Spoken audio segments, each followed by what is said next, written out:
Ladies and gentlemen, did you know that I'm an idiot? I am as ever, and always your host, an idiot. The screen isn't even properly sized. What the hell? Oh, right, I'm on the wrong screen. We need to be down here.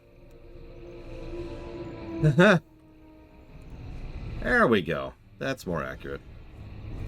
Oh, but it isn't, is it? Yes, the idiot runner. That's me. To defend myself slightly, when I checked the MMO Champion and the Realm status page, both said it was going to be down until this evening. And I was like, okay, well, I guess the servers are down. And then Maverick made an offhanded comment saying, oh, I guess we're committed to Vanilla, or Classic. And I'm like, what? I didn't understand that. So I went to check, and nothing changed. Nothing said anything different. Until I physically, personally went to log into retail. And it was like, yeah, it's going to be down for like 20 minutes. And I'm like, why didn't it say that anywhere else? So as you can see, we're in game right now. We're here. Hi. Ladies and gentlemen. Moron. Oh, God. Okay. So now that we're here, you may or may not notice negative to info out of game. You may or may not notice that there's no thank you scroll up here. And there's actually a specific reason for that. Some of you are aware of the fact that we actually... Listen, I need him. I need him, Rax. You have no idea. Some of you may or may not be aware of the fact that I actually lost my funded sheet some time ago. And now my sister is asking for me. Yes? Are we trying soda before we start? I was hoping to, but you don't have to. Okay, I'm almost done with these pancakes. I got 2 more that are on their first plate. Okay, no rush. I'm just explaining what I did wrong. Okay. Yeah, so I was like, duh, I'm dumb. The lack of thank you. Yes, she's making pancakes. They're really good. They're honey. She put honey into the batter, and it came out really, really nice. They're the perfect level of fluffy. She's an excellent baker. So, yeah. I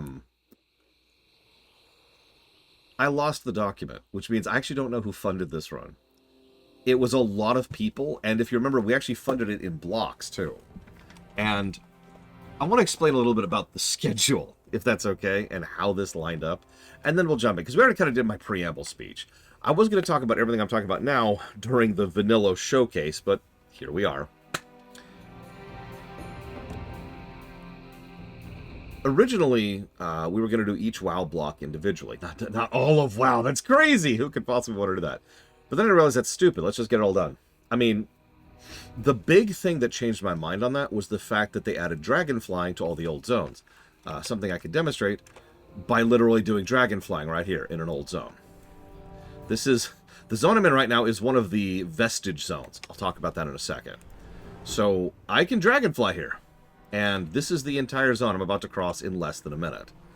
I don't know the exact time it's going to take me, but it's not going to be very long. And yeah, a lot of people had funded this. So I was like, you know, between the dragon flying changes, between the talent changes, between how awesome and how many quality of life features there are now, screw it, let's just do all of WoW and get caught up. Because the whole idea is for both WoW and FF14 to be in a caught up status. Launch, patch, patch. And we're going to oscillate like that over the years, right? That's the goal and intention. And we're done, by the way. We're at the other end of the zone. You can't even see where we were at the start. I mean, you can. It's misted in the fog over there. But yeah, we were on the other side of the zone a few seconds ago. Because that's dragon flying in a nutshell. It is awesome. We'll come back to that. So, I was debating whether or not to even showcase some of this content. My sister argued that I shouldn't, that I should save such content for a potential classic run, should such a thing ever happen. But I kind of want to showcase it anyways, especially since it is content that is in this game. And that's kind of the rule, right? There is, so I call it vestige content. That's my term, not their term. Vestige content is the leftover dregs of vanilla that still exist in modern retail. There's not a lot, and it's all over the place. There's original Silithus, there's parts of Dustwallow, that's the zone right in front of you here. There's a couple of individual raids, some of which have had some minor updates, some of which have not. And that's actually kind of it. But point being, I wanted to go and cover this because, again, it is content that is in... No, but I like Vestige better. It sounds better, Mike. Come on. When you say vestigial, some people get confused if it's vestigial or vestigial. Only you can tell which one is true. So instead we say vestige. See? Makes more sense. I can actually go faster than I've been going, by the way. I've just been, taking it easy. If you want a really slow mode, just aim yourself down and hit flap every time you get a stamina thing. You're still going pretty fast. You're just not going fast as you could be going. Boop. Like that. So the first thing we're going to cover is Onyxia's lair. Now, in order to properly cover Onyxia's lair, we have to talk about EverQuest. So, all the way back in the day, there was this game called EverQuest. It sucked. It sucked even back in the day. If I might give a very, very brief story, if you'll forgive my indulgence.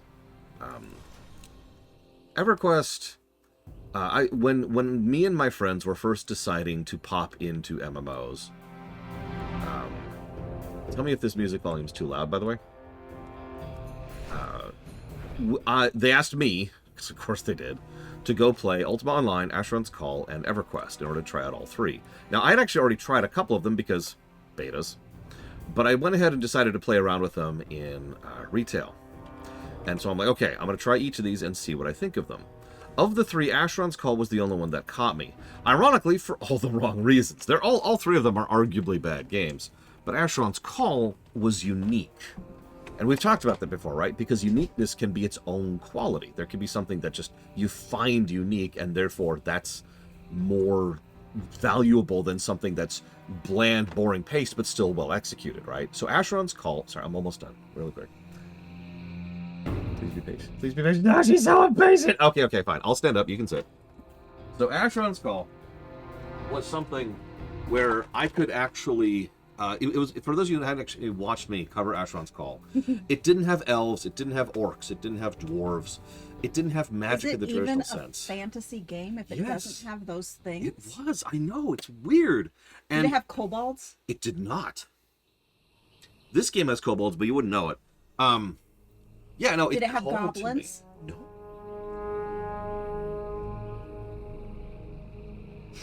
She's blown away. You can't see her face. She's blown away. So, yeah, no, the whole thing, it was very unique, and it called to me, and it didn't really have any typical fantasy stuff. I mean, magic existed, but the whole setting was very unique. So it caught me, so we played AC, cool. But I played EverQuest a decent amount at multiple points in my life, especially during the big renovation era, which I forget when that was exactly. It was about 2003, 2004. It was around when the Planes of Knowledge were, like, already a thing and doing their own thing, and classes had been polished up a bit and the interface had been polished up a little bit. Yes, you can play EverQuest right now. It's actually still playable. In fact, there's multiple versions of EverQuest that are playable right now, even officially. No take handle. Yes. So EverQuest was a really big raiding game because that was the only actual content in the game. You could run around and fight mobs. We already talked about that. You could do quests. Sis, tell me what a quest is in EverQuest. Okay, you're wrong. What it is you'd go to the bottom of a cave, you'd loot something, you'd turn it into an NPC, and they'd give you the Journeyman's Boots. Perfect. And now you could run 10% faster. That was for 30 minutes. For 30 minutes. That was a quest in EverQuest. No, the real meat of content was the raiding. And almost all the raids in EverQuest were dragons. I swear I'm going somewhere with all of this. You're on a Dargon. I am. I'm also about to go kill a Dargon. About to go kill a Dargon. Damn right we are. Don't kill it too fast. That's all I ask. Because I got to explain the fight a little bit. Because we're still reviewing these fights. Okay?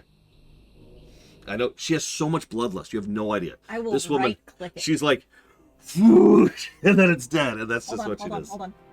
Ugh. So...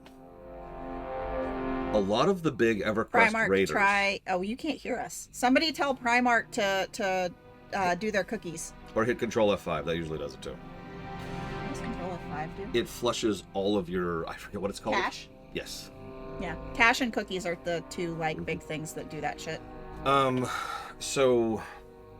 Yeah, no, so a lot of EverQuest's big raiders came over to WoW, some of whom played, some of whom developed. And so a lot of the early content in WoW was very clearly designed around the EverQuest player base. Let me give you just one example of that. So, my dear beloved sister, how do you think questing worked in original documents, in original intended design? Where? In WoW.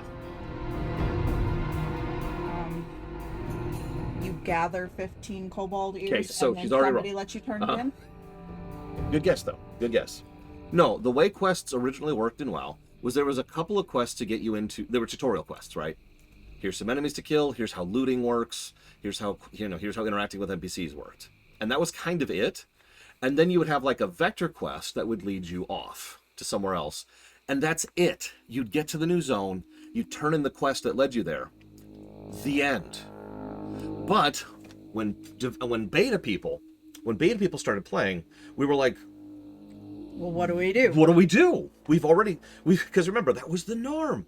We went to the place. Yeah, we went to the place. What else? What am I supposed to do here? And again, MMOs were that back then. That was content back in the day. It was just run in a circle and kill things. And you'd find your particular preferred hunting spot, and you'd grind it, usually with friends. So there was so much feedback that positively liked the quests that they added quests into the game. This is also why certain zones have much better designed quests. Mostly on the Alliance side. Yep, and also almost always at the beginning of the game. Westfall is a good example. And at the end. Yeah. Some of you probably remember that when you get to 50, it's like a breath of fresh air in Classic or Vanilla. Because suddenly it's not just go out and grind this one mob for 30 years because for some reason the bears don't have a spleen. Yes. So that was awesome, right? But you could tell how EverQuest was already kind of pushing itself into WoW's early design. The other big thing was, of course, raiding. And we all know what the first raid in this game was, right? Sis, what's the first raid in this game? I don't have a fucking clue. Anybody in chat? You keep forgetting. I started in 2007. Yeah, she didn't start with Vanilla. I did not start with Vanilla. Max is correct. It was Blackrock Depths. BRD was the first raid in this game. It was a 10-man raid. And That's where you are right now. actually, no. I'm over Onyxia. Yeah, that's what I meant. Sorry, they No, I was said clarifying for Onyxia, them. and I looked and I'm saw sorry. I knew what you meant. I was clarifying for chat. For chat, this is not Blackrock Mountain. It's on another continent. So, BRD was the initial raid, and it was designed very EverQuesty. It was essentially a giant-ass city, right? And you would just go through and you'd raid your way through it. And obviously people loved that because it was basically what EverQuest was already doing with their raid design, but a little bit better, right? So they were like, okay, but we want like raids. We want the big man raids. We want a 40-man raid. Because back in Vanilla, and actually still technically true, the max party size is 40. That's the largest you can be to. So they're like, okay, Onyxia. Now, Onyxia is a classic EverQuest raid boss. Did you know that the time-walking raids can go up to 40? Yes. I didn't. Yeah. And then randomly somebody just kept inviting people past 25. And I was like, are they even going to be able to get in They're here? fine. It's fine. Don't worry about it. BRD is actually... We'll talk about BRD. Not until Kata, because it has had a couple of overhauls over the years. So Onyxia is a classic EverQuest raid. There's a few trash mobs that are there to... They're gear checks. Can you defeat this trash? If you can't, go home. But once you get past that, there's a big old raid boss, and she has several mechanics. And she established a lot of the precepts of early WoW raiding. Don't be in front of the boss. Don't be behind the boss. I've actually talked about this in FF14, but this used to be the norm. Unless you were a tank, not in front, not behind. That was true even for non-dragon mobs, by the way. And of course, there were a lot of dragons in raid fights early on.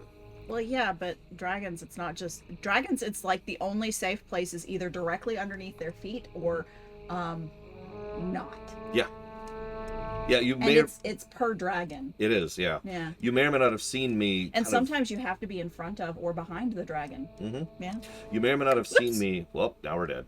Kind of automatically and without thinking about it, getting in the back, like the hind leg of any given boss fight. So we're just gonna float around until we end up on the ground again. There we go. Okay. Just Perfect. roll in a circle because I hit space too quickly. So, all of that was classic EverQuest-y stuff. And Onyxia had a few other mechanics, but all of those mechanics were really, really basic by modern standards, but they were really hard back in the day for two big reasons. Number one, none of us knew what we were doing. None of us could coordinate. We didn't even have voice chat when this came out. Yeah, I mean, Ventrilo didn't come about. Yeah, Ventrilo didn't. We had TeamSpeak, if we paid for it, which most guilds didn't. But that was kind of it. So... And then TeamSpeak went away for a while. Yeah, I'd actually know. Did TeamSpeak actually get absorbed by someone? Because I remember hearing about that, but I never actually looked into it. Anyways, then Ventrilo came out, and that was a free option. You had to have something local. Yeah, we didn't know how mechanics worked in general. You have to understand this. Nowadays, we understand how this game works, and I'm going to describe to you over the course of the next few weeks the fundamentals, down to the bare bones, because we have reverse engineered the code of this game. And I personally have studied this game a lot. A little too much, if we're being honest. But I know this game extremely well. But back then, nobody knew anything. We weren't sure how threat worked. He studied it so much. There were... He goes on monologues just in our personal life. Shut up. There were... And it's worse when you get him together with, like, Pax or like, Gary. There are... That's true. I'll give you that. There are... what do you call them? The urban legend of Zeldas, right? Those you remember that. I don't know if you were around for that era, really, in the video gaming sphere, where it's like, no, if you hold down and B, you'll totally catch a Pokemon better if you do that. That's totally real. Yes, I remember that. Yeah. That's a lie. That's a total lie, by the way. That's like the N64 controller having like the tilt. Mm-hmm. So when you're driving, you got to tilt. Exactly. So there was a lot of that in WoW Vanilla. Because we didn't know. We didn't know how the game worked. So there were a lot of examples. Yeah, we're aware. Of... That's why we're here. There was a lot of... He's explaining to Roman Cure. Oh. There were a lot of examples of mechanics... Hi, Roman Cure. ...that people would spread that were misinformation. That it wasn't true at all. You know, he said he was almost done. So, we had issues with the Onyxia fight because we didn't know what we were doing. To put this into perspective, jumping makes you harder to target. Wait, we're dragons don't be in front and a don't be behind in EverQuest? Yeah. Okay. That's where that comes from. Okay. Doesn't Onyxia have a wing buffet? She does, actually. Yeah. Yeah, Onyxia was surprisingly complex for a vanilla boss, because most vanilla bosses' mechanics were they have more health than you, or you have to dispel something occasionally. They hadn't even introduced Watch Your Feet? No. Wow. Yeah, no, a lot of, I'll discuss them. I've got some Watch Your Feet was a BC thing? Mm-hmm. Well, no, they invented it in vanilla. Sorry, I know I'm speaking incorrectly here. At launch, which was Onyxia, and that's it, actually. And then very shortly after, they patched in Molten Core. There wasn't a lot of complexity. One of the first bosses in Molten Core's mechanic is they have ads. It's actually the third boss in Molten Core. Their mechanic is they have ads. That's it. So your tank has to stay alive while you kill the ads. Well, plus you need more tanks. You need another tank per ad. That's why I invented the paladin concept. Three ads. You need 4 tanks for that fight. Yeah. Now that sounds like a big deal, but you have to remember a lot of guilds had 1 tank because gearing up was a thing. It's one of the reasons Dire Maul existed. We'll talk about that later. Anyways, I'm done. But I wanted to help explain some of the lineup to what Onyxia is and why we're doing this first. Oh, that's what this was? Yeah, we're doing Onyxia first. But before we go any further, we have to try the evil. So yeah, Mountain Dew came out with evil flavor. I don't even know if I'm in front of the camera, and I haven't tried. I've been saving it. This one is citrus blackberry. Yes. Yeah. The other one was citrus cherry, and I'm not a huge fan of cherry, so we're trying blackberry first. You have time to taste the evil. Thank you. Kanpai.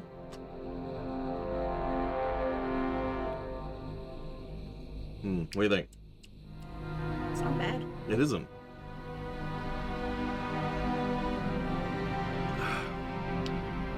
No, that is actually I don't not know that terrible. I'm getting any citrus out of it. I'm not getting any citrus at all. It's just pure blackberry. blackberry. Yeah. It is blackberry soda.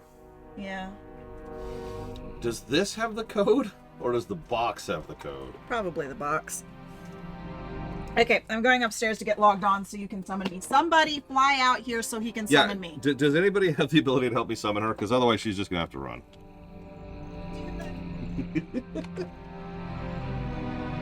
It's in the box. Okay, I'll check the box.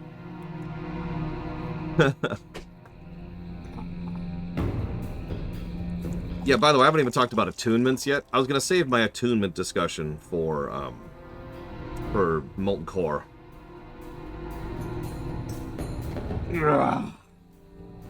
So, yeah, summoning stones. I forget when they came out. I feel like it was a vanilla patch. Summoning stones are here. I swear there's a summoning stone for Onyxia. Is there not a summoning stone? Oh my god, I don't think there is.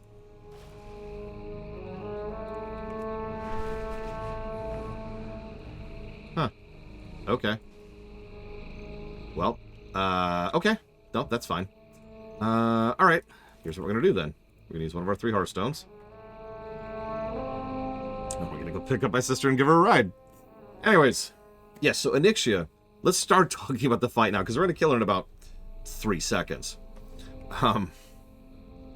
You're fine, Bragwin, you're fine. Everything's fine. We'll survive. Welcome to still the best hub in this game. There's a reason why players still use this place. So you start the Onyxia fight, right? And you start being like, "Arr, die." Obviously, threat gen was a whole thing. In fact, threat gen was such a thing because back in vanilla there was a common, very, very common mechanic in the game called knockback, where you go, "Hua!" Oh, hang on, actually, it's more like, "Hua!" and you get knocked back, right? Or if you prefer, I am a tank right now. Hit yes on what? Hit yes on. Knockbacks had a hidden mechanic that players didn't know about for a very long time. Of course, why wouldn't I use add-ons? This is WoW. This is the superior MMO. But for real. Knockback tended to have a de-aggro component. Now, the exact specifics of that component varied a little bit. Because sometimes it completely wiped your aggro. Sometimes it reduced it, sometimes it cut it down to half, and then would restore it later. It depended on the boss, but in almost every case, when you go, "Pwah!" and you get knocked back like that, your aggro gets reduced. So, Onyxia had that, like most bosses do. Where's my sister? Oh, she wants me to do it in Discord. Right. One moment. So my sister tends to forget that I don't actually have Discord up while I'm streaming, so I didn't have a call coming in. Sent you a message like 30 seconds before that and told you to hit yes. Also, headphones are charged, so sound quality should be better. I'm in Orgrimmar to fly you, because there is no summoning stone. Hunter, oh, you're an org? Yeah, I can be wherever, but I am an org. I figured Do it's I the have easiest somebody place in to go. org? It's really easy to get to org.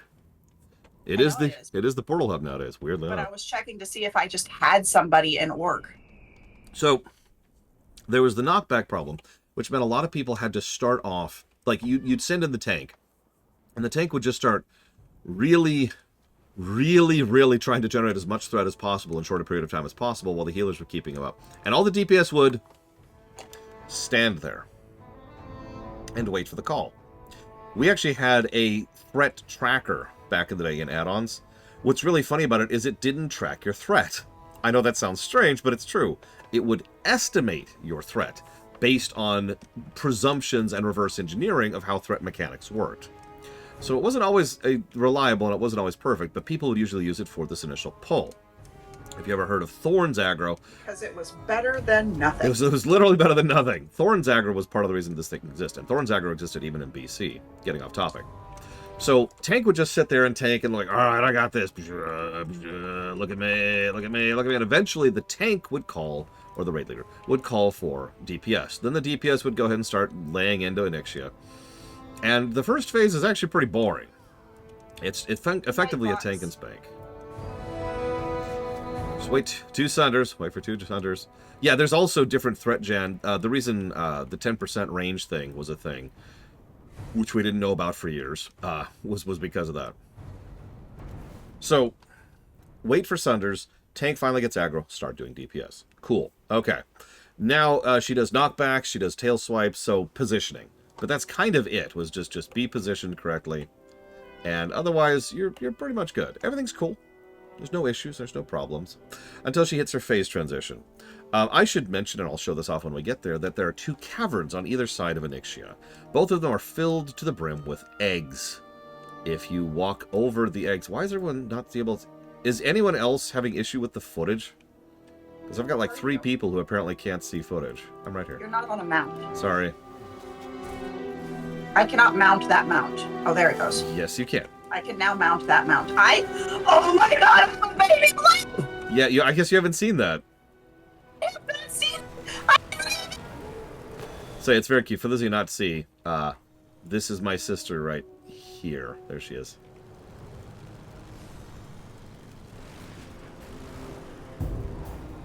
Anyways, so, if you get knocked into the caverns, there are dozens of eggs in there. Each egg spawns whelps. Now you might think, who cares? This is vanilla. There's not a lot of AoE in vanilla, which is going to sound weird from anybody who's only ever played modern WoW. Back then, there were individual AoEs that usually, like, one class would have 1 AoE, maybe 2. So, getting a whole bunch of ads all of a sudden was usually a wipe. So, if you spawn whelps, then you died.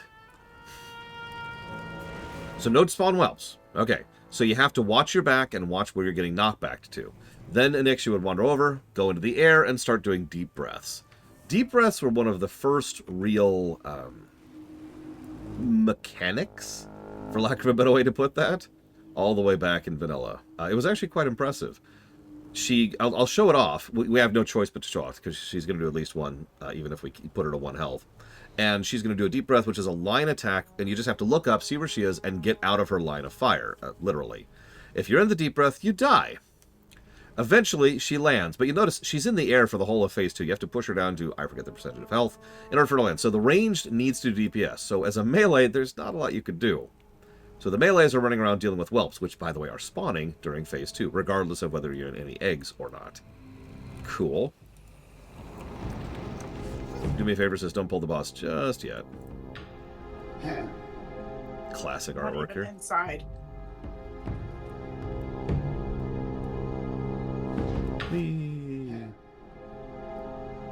Oh yeah, her aggro table sustained in the sky, because of course it did. I'll talk about the difference between trash designs at some point, but all you need to know right now is that these individual guys I'm killing right now, these guys were chonkers for the entire raid group. Moving on. Ignore the fact that I'm one-shotting them. Ignore that, ignore that. I'm only hitting them for 16 million, it's fine. Take your weapon off and punch them in the face. I don't think that's going to help, to be quite honest with you.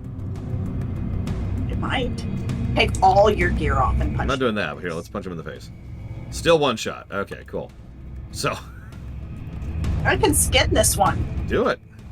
Take your skin. Yeah, aggro really was what you were supposed to manage on Onyxia. So there she is, big old dragon. And check this out, by the way. Nice big cavernous maha leading down into this big brackish place. And I'm pointing this out because visual design is something that WoW is absolutely going to destroy on. It's going to be so many positives for visual design. In fact, I'm already going to give our very first visual design positive for Onyxia's lair. Wait, no, wait, I'm not ready. I want to show something off very, very quickly, so forgive me. I'm too high level for her to aggro to me. That's funny. So here's the whelp caverns. Do you see all those eggs? Do you see all the dozens of eggs in there? That's why getting knocked in there was bad, because it's not like you would just hit 1 egg. You generally hit like 5, 6, 10 eggs without even meaning to. Yeah, my sister is demonstrating here. And yeah, look at that. That's whelps. That's many whelps right there. That was the Onyxia's I'm cave. not even hitting the eggs. I'm just running through them. Yeah, no, you can't hit them. So then you hit phase 3, which is when she lands again. Phase 3 is the same except for 2 big changes. One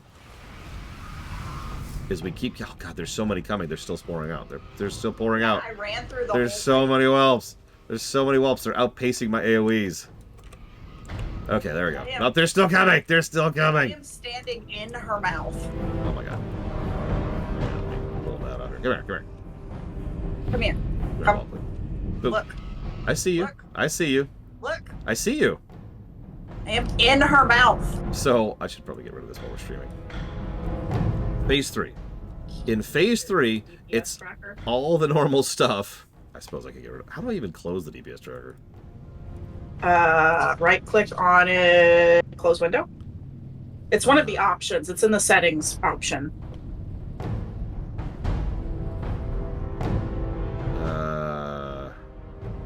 We're just gonna live with that being there.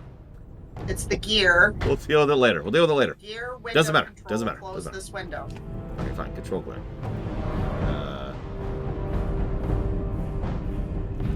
There we go. Okay. Thank you, Maverick. Look, I don't have a lot of reason to get rid of my details, okay? Phase 3, for the 3rd time now. This is what's delaying us, sis, is you. You knew this would happen. I knew this would happen. She's the same except for 2 major changes. One, she has a periodic fear. There's very little you can do about this fear. Now, there were specific anti-fear mechanics back in the day. Shamans had an anti-fear totem. That was Tremor Totem. And priests had... Shamans still have an anti-fear totem? Dwarven priests. Only Dwarven priests had an anti-fear buff. That's why most priests were Dwarven back in the day. On the Alliance, anyways. And so you put that on the tanks and occasionally the healers. People will get feared. In other words, if you're over here and you get feared, you're probably going into the Whelp Cave. Don't be over here. So positioning is once again a thing. Over there. Yeah, or on the other side, on the opposite equivalent. The other thing is you see these cracks? These would do damage. They would like erupt into flames. So you would get feared through the flames and then you would die. Now, this is the very, very, very first example of what we nowadays refer to as an enrage mechanic. Now, since then, we have since diverged into soft enrages and hard enrages. Okay, fine, go ahead. You are going to DPS enough very, very close. I right-clicked her, and she was instantly... Yeah, she's at 1 health. Yeah, I see it, I see it. She's at 0 health. She's at 0%. She's at 1 health. More dogs. Ignore the add-on. Ignore the add-on. I might have to turn that off. So you see what's happening. We're in phase 2. She's in the air. Whelps are spawning. No, probably should. Whelps are spawning. Everything's fine. Everything's fine. She's just gonna do fireball for a second. It's fine. I hope her don't do anything to her. I want to see her do a deep breath. That's DBM. Not too late. She landed. Don't do anything. Don't do anything. I want to see the fear at least once. Here it is. Bellowing roar. I think we resisted it. I think we resisted it. How do I have aggro? I haven't touched her yet. You are going to DPS. Because you killed the whelps. Slowly. Anyways. So yes, this is our very, very, very first. There we go. And do you see the flames? Did you see the flames? There you go. And she's got a breath attack, of course. Okay, now we can kill her. She's dead. So, don't worry about it. Let's see. Any loot of note? Quest off of that. I have several not collected. That's funny. Well, now I have them. The voiceover's a meme. Don't worry about that too much. I had to leave that in. So that was Onyxia. Enrage. So the concept... It was not that easy. No, it was not. We used to wipe on this all the time. Because you had to manage threat, you had to manage positioning. Oh, you know what I should have done? I should have brought like my level 10 or whatever out that here. would have been fun. I don't know if you can even walk in at 10. We're going to Molten Core next. What are you talking about? I am going to sit on your back while you curry me places. Well, I am going to Molten Core next. So, Enrage. Let's talk about Enrage as a concept, right? The idea behind the Enrage is it's there to make the DPS matter. I know that sounds like a really weird way to phrase that. FF14 actually does something kind of similar. So, there's a reason why Enrage timers are called DPS checks. Yeah, if you didn't have enrage timers, you could stack your raid with tanks and healers and slow-mode your way to victory relatively easily. Because tanks take so much less damage than everything else. It's not even on the same category. It's a different line. So you could do that, and a lot of raid guilds did exactly do that. Like a lot of the first, at least on the server we're on right now, a lot of the world firsts came from groups who just had very, very heavily tank and healer stacked groups. Now, obviously, Onyxia had a Sloughed Enrage based on her roar, but at the same time, that wasn't really like a full thing. So they came up with the concept of the Hard Enrage. Most of you probably know this as the term Frenzy. When a boss hits a certain point, like a timer hits. You know, it's been 8 minutes since the fight started, and they gain some kind of turbo buff, and that turbo buff just kills you. Or at least it was intended to kill you. It might not necessarily. But then they started drifting away from the Hard Enrage concept a little bit, which personally I'm in favor of, because I much prefer the more gradient concept of the Soft Enrage. But I'm getting ahead of myself. Now we have to review Onyxia itself. So ironically, for one of the most complex fights in vanilla, there's not much going on there. It really was all about managing your threat and managing your positioning, and that was kind of it, honestly. There wasn't a lot else going on. I'm not even sure Onyxia deserves a single positive. I would have to think about that for a moment. As always, I'm willing to listen to opinions. There is something for innovation. That's true. And she did kind of kickstart the WoW raid design in many ways. Certainly better than Molten Core, where we'll start giving negatives to boss design. I can't wait for that. Because as usual, we're going to start with negatives.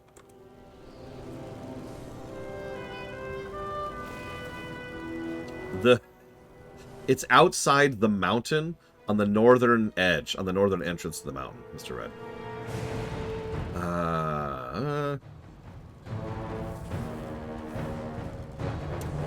So, okay, sis, if you die, I'm sorry, but go through the portal. If I die, it'll be funny, too. Yeah, we're not talking about the Onyxia chain because the Onyxia chain doesn't really exist anymore in any particular thing. Also, we didn't just do it. I didn't die. So you're not in the same version I'm in. I can see that immediately. Yep. I'm in the future, as opposed to the future or the past. Which one are you in? I've got a Radiant Echo going on. Okay, so I'm going to go ahead and talk to Zadormi. Talk to her, and then take me to the present time twice. Where is she? You're on her. You're right here. I am? Greetings. Yeah. Oh, right, the map bug is still in. Okay, No, she's not there. if she's not there, start flying straight south. South it is. And at some point, you and I will merge layers, and then I'll pick you up. Should be, like, right here, as I shouldn't have to go much farther. I don't know where you are. It's I'm okay. now in Trisfall Glades. There you are. Okay, stop wherever you are. I see you. I see you. Just land. Wah! Hold on, I gotta find a place to land where I'm Interesting bit of WoW tech. Party members render at a much further distance than everything else. So if I'm hop on. I'm not gonna... So if I'm in a group with her, I could see her, like you see where the Alterac Keep is over there. I could see her that far away. Like, it's crazy huge render radius. Yeah, there's Dalaran. We'll talk about that later. There's a lot of stuff we're glossing over right now because we're still technically in pseudo-vanilla land. Yeah, none of this exists. We'll get there. We'll get there. Now, hang on. I accidentally closed this document. You don't see any of this. It doesn't exist yet. Esmira Star, thank you for being part of the stream, as always. We'll put that towards... War Within actually got funded last night. So we'll put that towards Patch Within, and F14 Patch Trail, and a third thing of your pick. Did you increase the thing to 3 things per thing? Yeah, like a year ago. Uh, It's okay, I know you don't watch my streams, but yeah. I don't. What's Patch I Within? participate in them. So It's different. Patch Within is all of the patch content for War Within, just like Patch Trail is all the patch content from Dawn Trail. We're going to have Twilight Patch, or Patch Twilight, I haven't decided yet. And then whatever the next expansion is for WoW. I don't think there's anything preventing you from starting funding Midnight. That's pretty much a guarantee. Normally, I don't like people funding games that aren't out yet. But Midnight's coming out, right? And like, unless Microsoft completely implodes tomorrow, Midnight is coming out. So there's no issues there. So, Onyxia. Purely gameplay-wise, I think I'm actually going to call her a wash. I've been chewing on that ever since we've been flying. What do you think, sis? Like, there is definitely some... positive for innovation. There is innovation, and that is its own thing, but, like, the boss itself, mechanically, is just... There's just not enough meat on the bones. And that's going to be true for a lot of the vestigial stuff we're going to be covering here for vanilla. Yeah, no kidding, Bella. You got it, Asmira Star. We're almost there. There's Black Rock Mountain right in front of us. The big one. Yes, it's not the little mountains. I'll talk more about the lore and the history of why this mountain exists later, and why the Searing Gorge exists later. It's There's a lot of history of this game. It is almost a volcano. And for reference, it's not here. I swear there was a meeting. Did they move the meeting stone on me? Yeah. Of course they did. Where is it now? Inside somewhere. Is it the Lobris one now? It's right there. Right there. Yep. Where? I'm blind. Behind you. To the right. Around the corner. Around. Down. Nope. In the center thing. Well, there's like 3 of them. There's one right there. Hang on. There's one right. My sister is confusing the hell out of me. Okay, so here's Molten Core, first of all. I haven't done the quest. That's funny. Is there one over here? Nope. Okay, hang on. Up. Is there one up right here? there? Yeah, so there's the BRD one. Yep, okay. Yep, and there's one right there. Yep, and there's... Oh, that's the Blackrock Spire one. But there should be... Like, they changed it, I thought. Hang on, let's... Oh, no, I'm out of stamina. There we go. I thought they added one up here. I could be completely wrong. I'm just checking really quick because I'm just curious. Nope, they didn't. Okay, I'm wrong. Cool. Molten Core. I can't jump out the window anymore? Oh yeah, they added this thing called the ping system. That is an awesome system. We'll talk about that later. We'll get to system stuff after we finish all the vanilla stuff. You can jump out this window. Can we? Nope. Damn. Now, normally I just glide down, but my sister's with me, and she can't do that. So. If I aim it really well, I can disengage to it, but this is too far away. Okay, so there's actually 2 ways to get into Molten Core. I have not done the quest There's yet. actually 3 ways to get into Molten Core, excuse me. One is to talk to him. One is to jump through this window. But the final reason... So let's talk a little bit of history. Sorry. I should... Yeah, so my sister's down the lava. I'm going to go rescue her because that's percentage damage. So, here. Ugh, there we go. Okay. So, as I was going to say... Jump through the window. Is that you, Mr. Red? That sounds like you. I mean, it's you or Maverick. It's one of the 2. Molten Core. I'll go ahead and grab you. Don't kill anything, like, until we're ready. Okay, that's my only request. Let's talk Molten Core briefly. Organized thoughts. Molten Core was originally not intended to be anything other than an EverQuest raid. There was a giant area in Blackrock Depths. You can actually... It's still there, because it's still part of the geometry. And you could go in, and that was where Ragnaros was, because there was this whole story arc about Ragnaros back in the day. We're not covering the lore. We'll get to that later. But you were supposed to then go find Emperor Thrusian, defeat him, and then chunk over to the side and go fight Ragnaros. And he was going to be like the optional super boss of that place. Again, very EverQuest style, right? For reasons best left to the imagination, they decided not to go that route with it. Instead, they fleshed Molten Core out into a whole raid in 1 week. What they did was several of the chief team, including Kaplan, was on this, so that's how far back this is. Each individual took a specific job. So the guy who designed the trash was different from the guy who designed the bosses and stuff like that. So if you ever wonder why Molten Core is objectively the worst raid in the game, that's why. And yeah, we're gonna be giving some negatives because this raid is terrible. But they also were experimenting with a lot of basic code stuff. The engine of WoW wasn't exactly as advanced as it is nowadays, and there was a lot of things they were very, very limited. It was very much similar to the problems we keep talking about. In FF14, there's only so much they can do. There's only so much that's possible for them to do. So they were really pushing the limits of that, and some of the fights in Molten Core are actually pretty impressive, technically speaking. They're just crap. I am now a ghost, as it should be. So hang on, can I go in? Yep, I can go in. Okay, so go ahead and join me in here. Let me talk very, very quickly about another EverQuest concept, because it was relevant back in the day, and it's not really relevant anymore.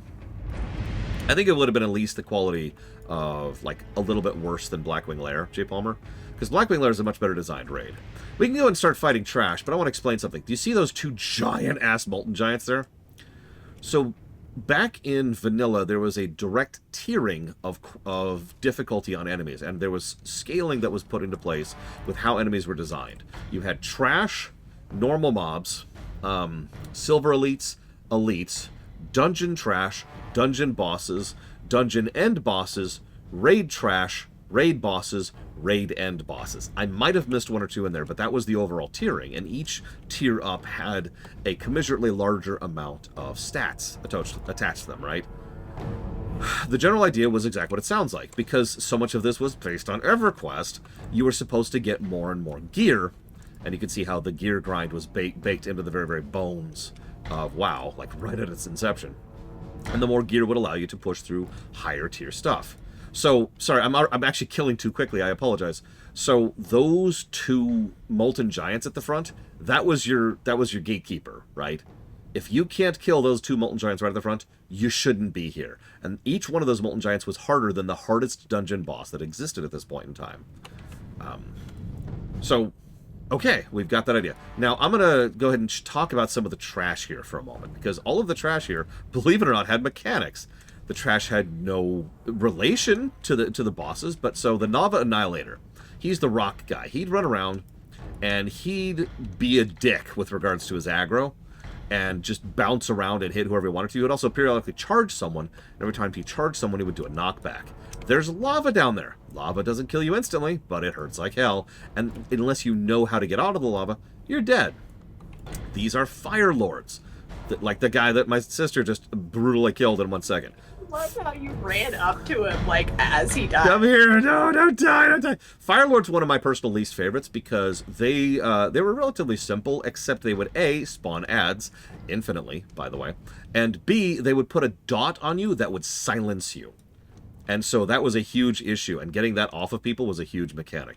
Then there's the Core Hounds. There's actually multiple types of Core Hounds. Each one of them has a different ability, and it depends on things I don't want to go into right now, if that's okay. But they would roar, and that would either fear you, or screw with your health, or do all kinds of other things, and you have to figure out which kind of Core Hound it is, and then deal with them appropriately. Lava Surger, do me a favor, don't kill the Lava Surger, okay? Because Lava Surgers... Come on, there we go. It's going to take him a second to do it, because he's like, oh, I'm angry at you, I'm angry at you. I'm so mad. I'm so angry at everything. Rawr. There he goes. Do you see that?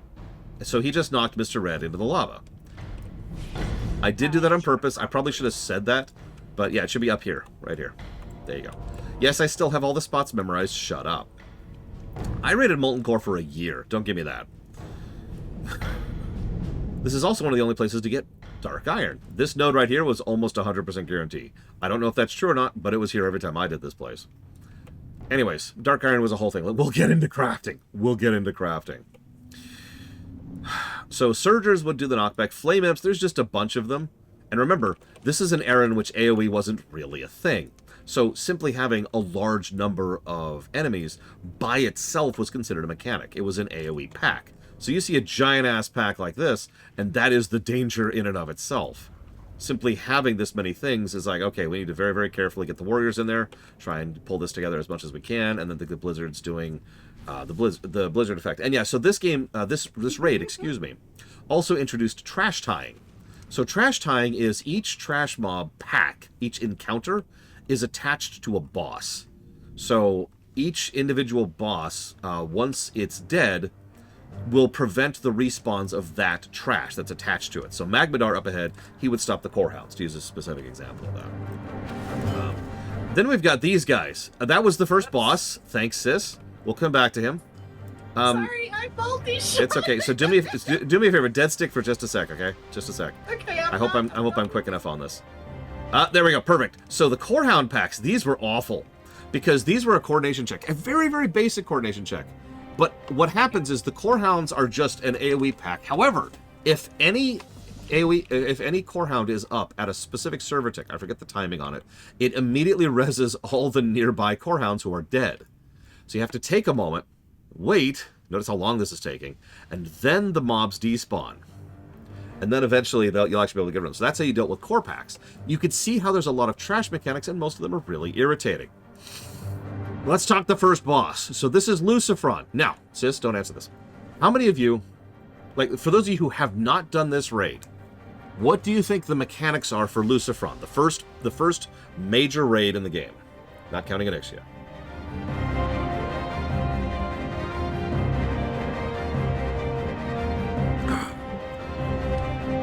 The dead guy that accidentally got multi-shotted because I didn't see him inside the courthouse. HP. I like Kira's response there. Oh no, she's not wrong. Summon hellhounds. Okay. Summon hellhounds. Okay. Has a lot of health and hits hard. Has triple the health of you. All these are good guesses. I'm afraid you're all wrong because Sulfuron had 2 mechanics. 3 technically, if we count having ads as a mechanic, because these Flamewalker protectors, they were dicks, so they had to be tanked separate from the boss. And the boss, he had a curse, which he would cast on you. Hang on, actually, I wrote down what the curse did because I have notes on all this crap. Hang on, so Sulfuron. Here we go. So he would have a magic debuff, which you'd have to get rid of, and a curse debuff, which the mages had to get rid of, because mages were the only ones who could get rid of curses back in vanilla. So the mages, your primary DPSers, couldn't DPS for this fight because he would spam that curse, and there's no AoE dispel. And it was mandatory to have multiple mages. Yep. So a decent chunk of your DPS would be busy, not doing their jobs, and yeah, that was kind of the end. That was the mechanics of the boss. Let's see, anything good here? Anything at all? No. Come on. Oh, I guess so. Right. I said you can go ahead and that's fine. I don't care. I was just getting rid of the sparkles. Is it on free for all? It should be. It might also be on personal loot. I don't know.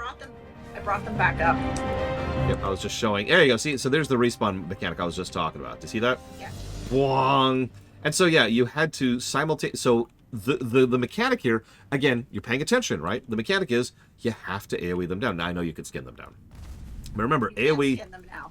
You actually can't. Yeah. No, you can no longer. You notice there is no skinning. I actually am a skinner on this character. I got. You can't. No, you can't. The big guys. The other big guys. Yeah. Here, I won't touch him. Thank you. So this is Magmadar, second boss of the game. So this guy's mechanic is, anyone want to guess? Who haven't done it? That's right! He actually periodically frenzies. Now, I actually mentioned frenzy earlier in brief, but what you don't know is frenzy was a specific mechanic in vanilla and I think BC that hunters could dispel. Excuse me. And so you needed hunters for this fight to dispel his frenzy, otherwise he'd kill the tank. But you have to understand, on a lot of these fights, the damage the tank would be taking would be almost impossible to deal with, except for certain circumstances. It's hard to even properly explain. But imagine, as a tank, you are on the verge of death constantly, and you've kind of got the vibe. Things just hit hard. Now, we'll go more into the specifics of that later, but you get the idea. The second mechanic that Magmadar have is he would do an AoE fear. That's kind of it. You'll notice both of these bosses are complete nothing burgers. So, Touch it now. boop, and he's dead. Now you notice that sigil went out. Thank God they changed that. So back in the day, there was a reputation faction, which, by the way, if I could flex for one moment, hang on a second, I'm not sure where it is actually. There it is, Hydraxian Waterlords. Yes, I am exalted with the Hydraxian Waterlords, and Nozdormu, and Timbermaw Horde, and the Argent Dawn. Hi, Ross. Oh yeah, by the way, notice these are already respawned back here. Don't worry, they won't respawn at this point because we killed the boss. I don't know if it's something to brag about either, but I gotta take something because I have always been a reputation whore in this game. So, that's our first 2 bosses. We have just gone through a couple hours, but I want you to understand something because I'm about to give my first 3 negatives to this game. I want you to look all the way up there at that entranceway. You can't see my mouse, can you? And we would go all the way down here. Think about how much trash was on this path. All the way down here, across the bridge, over here, across this bridge, through the fast respawning trash, take down Sulfuron, get through the next few Corehound packs, and then get Magmadart. All of this is hours of work. Even if you know what you're doing, it's just arduous. And the What? The kid. Oh. So, let's go and go down to gameplay negatives here. Oh yeah, then there's respawns. There's a lot of busy work here. So we're going to put this under trash design. And then we're going to put it under boss. And we're going to put it under boss. Now, these are kind of inoffensive bosses, so I'm only going to give each of those one negative. But now I got to talk about the next boss in this game. Now, this next boss is arguably the easiest raid boss in the entire game. Now, one more time, tell me his mechanics. Don't answer if you know the answer. That's Gehenna's up here, by the way. It's that guy right there. Yeah, this is not the kind of thing you would do overnight. Oh yeah, no. These were multi-day raids. The thing we just did. You would be raiding for about 4 hours, and then take a break. Yep. And then the next day you would raid for another 4 hours. Yep. And then it was like an all-week thing. Yep. So what we just did, that was usually one night, was getting to and clearing Magmadar. Sometimes if we had time left, we'd go after Gehenna's. Gehenna's mechanic is he has none. He has no mechanics. He's got 2 ads, and they do flame strike. He's just a trash fight. He's dead. Okay, so that's Gehenna's.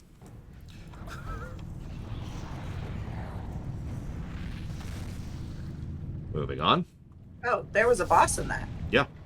So then we have to slog through the worst trash. Well, no, excuse me, the second worst trash in this game. Notice how many Molten Giants and Corehounds and Firelords there are going down this path. And you have to clear a decent chunk of this to fight the next boss.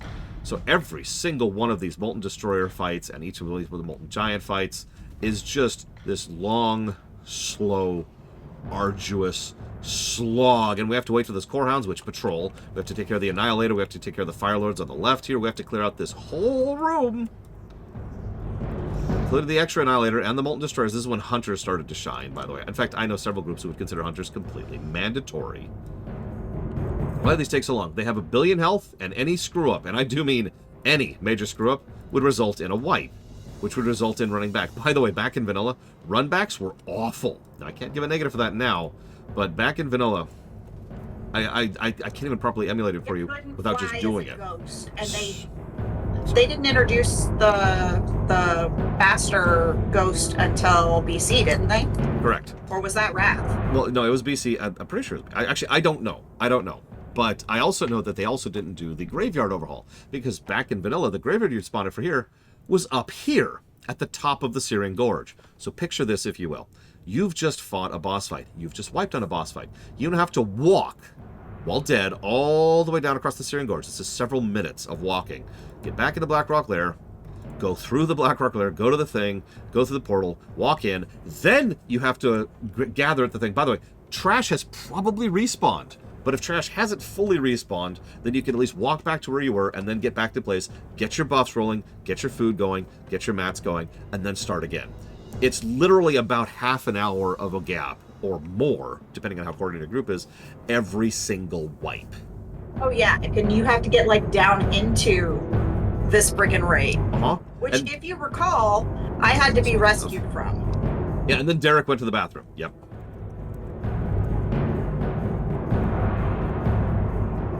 Can I smack this? Give me 1 sec. I actually want to explain Gar really quick, because Gar was actually one of my shining fights. I was really proud of this, because I invented a strategy for Gar. Okay, so here's how Gar works, all right? Gar up there, he doesn't do like anything. In fact, let me double check my notes. Okay, no, he does do one thing. We'll get to that in just a second. But the main mechanic of Gar is his ads. You notice the ones that are patrolling around him? I think there's 8 of them, I want to say. I don't remember the exact number.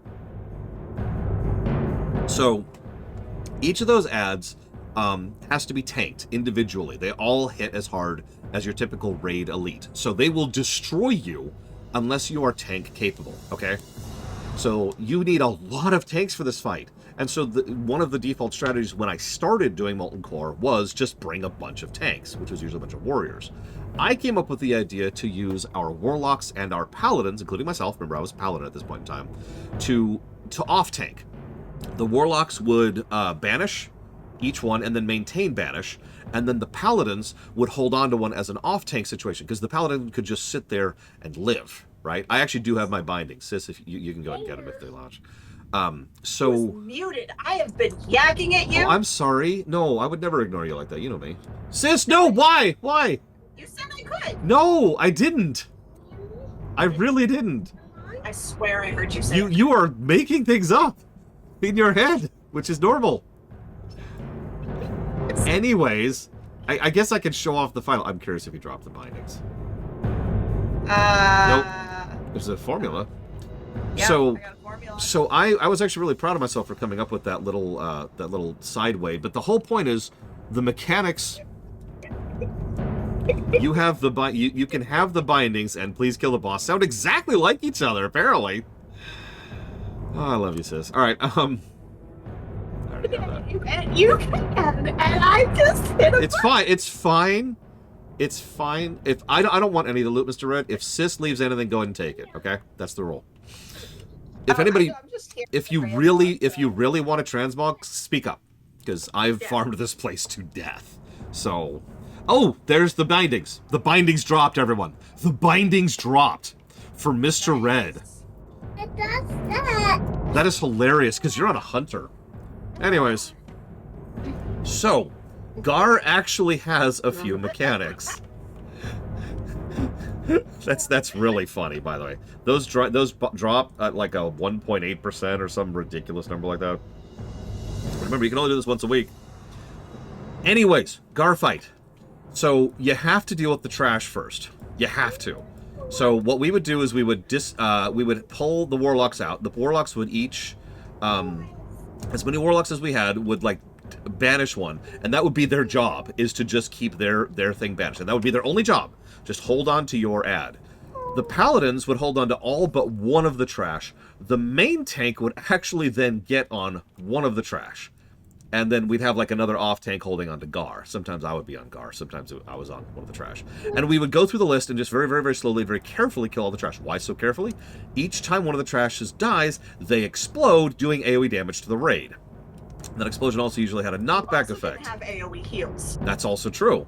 So we had, this was a very, very, it's actually what we nowadays call a coordination check. It's just a really, really, really simple coordination check. So pull the trash out, hold the boss off to the side, kill one trash, recover from the explosion, kill the second trash, recover from the explosion, repeat until done, then we'd focus on Gar. I know what you're thinking, why not just focus on Gar? Well, Gar was interesting. First of all, he had a ton of health, but second of all, he had an ability, he had an aura that would just pulse around him. And this aura would dispel magic buffs off of players, and it sucked. It was a boss designed to be anti-buff, something games do periodically. And let me tell you, buffs were so useful in vanilla that by itself qualified as a mechanic. So the next thing we would do is we would send a hunter. Well, actually, no. First, we'd clear up some trash. But then we'd have a hunter, because back then you could mind control your pet directly and send your hunter down this corridor. The hunter would then pull the next boss and pull it back into the previous room, because you absolutely do not want to fight Baron Geddon in the next room. So let's talk Baron Geddon. Some of you have heard of the concept of a barrier boss. I don't know, but it was crap if it was, J. Palmer. And Perv Healing, I don't even think existed back then, but if it does, it was still crap. So, a barrier boss is, okay, you've been doing well so far. However, you are no longer doing well. Go back and grind more. Now, to explain that a little bit, the way raid and gearing worked, please don't pull the boss, sis. Please don't. Please don't. He's going to pat into you. He's going to pat into you. He's going to pat into you. Thank you. I was killing trashes. I appreciate that. That's why I was calling your attention to it. Yeah, classic healing was a whole thing. I don't want to get into that right now, if that's okay. My friend Gary was actually very good at it. Not as good as me, but that's okay. Yeah, there was no useful AoE is a more accurate way to describe that. You know how in like FF14 there's rules for like this many targets is efficient use of AoEing on certain classes? In WoW, most of the AoE was just trash. There was very, very, very, very, very few useful AoEs. Anyways. Yeah, MP5. No kidding. That's mana per 5 seconds, by the way. So Baron Geddon. was our barrier boss. The way that they would design raids back in the day is you would have your initial trash, which actually dropped gear. That's true in Molten Core, by the way. Trash actually drops raid pieces. It's bracers and belt, I want to say? And that's actually set pieces, too, if I remember correctly. So, cool. But then, like, you were supposed to farm the trash up to a certain point. Hey, there's a map nowadays. Didn't used to be a map. So you would go and you would farm the trash that you could fight, and you would farm the bosses that you could kill. But then you would hit the barrier boss. The barrier boss hit harder, had more health, and had more complex mechanics. In other words, you wanted to be better off and better geared before you could actually bypass the barrier boss. Now, where your barrier boss is varies based on your opinion, but most people agree that Geddon was the barrier boss in Molten Core. So you would farm everything up to Gar until you could actually handle Geddon. So what does Geddon do? I've been talking him up a bunch. So he actually only has 3 mechanics, but all of them were very mean for vanilla. Thing number 1, he had an ability called Inferno. He would just sit there and spam. It's actually a warlock ability, and he would spam a giant fire AoE around him, and its first tick doesn't do much damage, but it escalates in damage each tick rapidly. So anybody in melee, which is all the melees in the tank, needs to get the hell out as quickly as possible, or they're going to freaking die. Second mechanic is Mana Burn.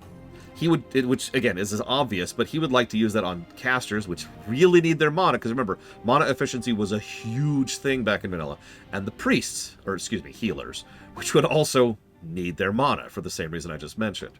But his third mechanic is the one he's known for. So, Mr. Red and Sis, please do me a favor. Don't actually do anything, okay? I'm going to body pull.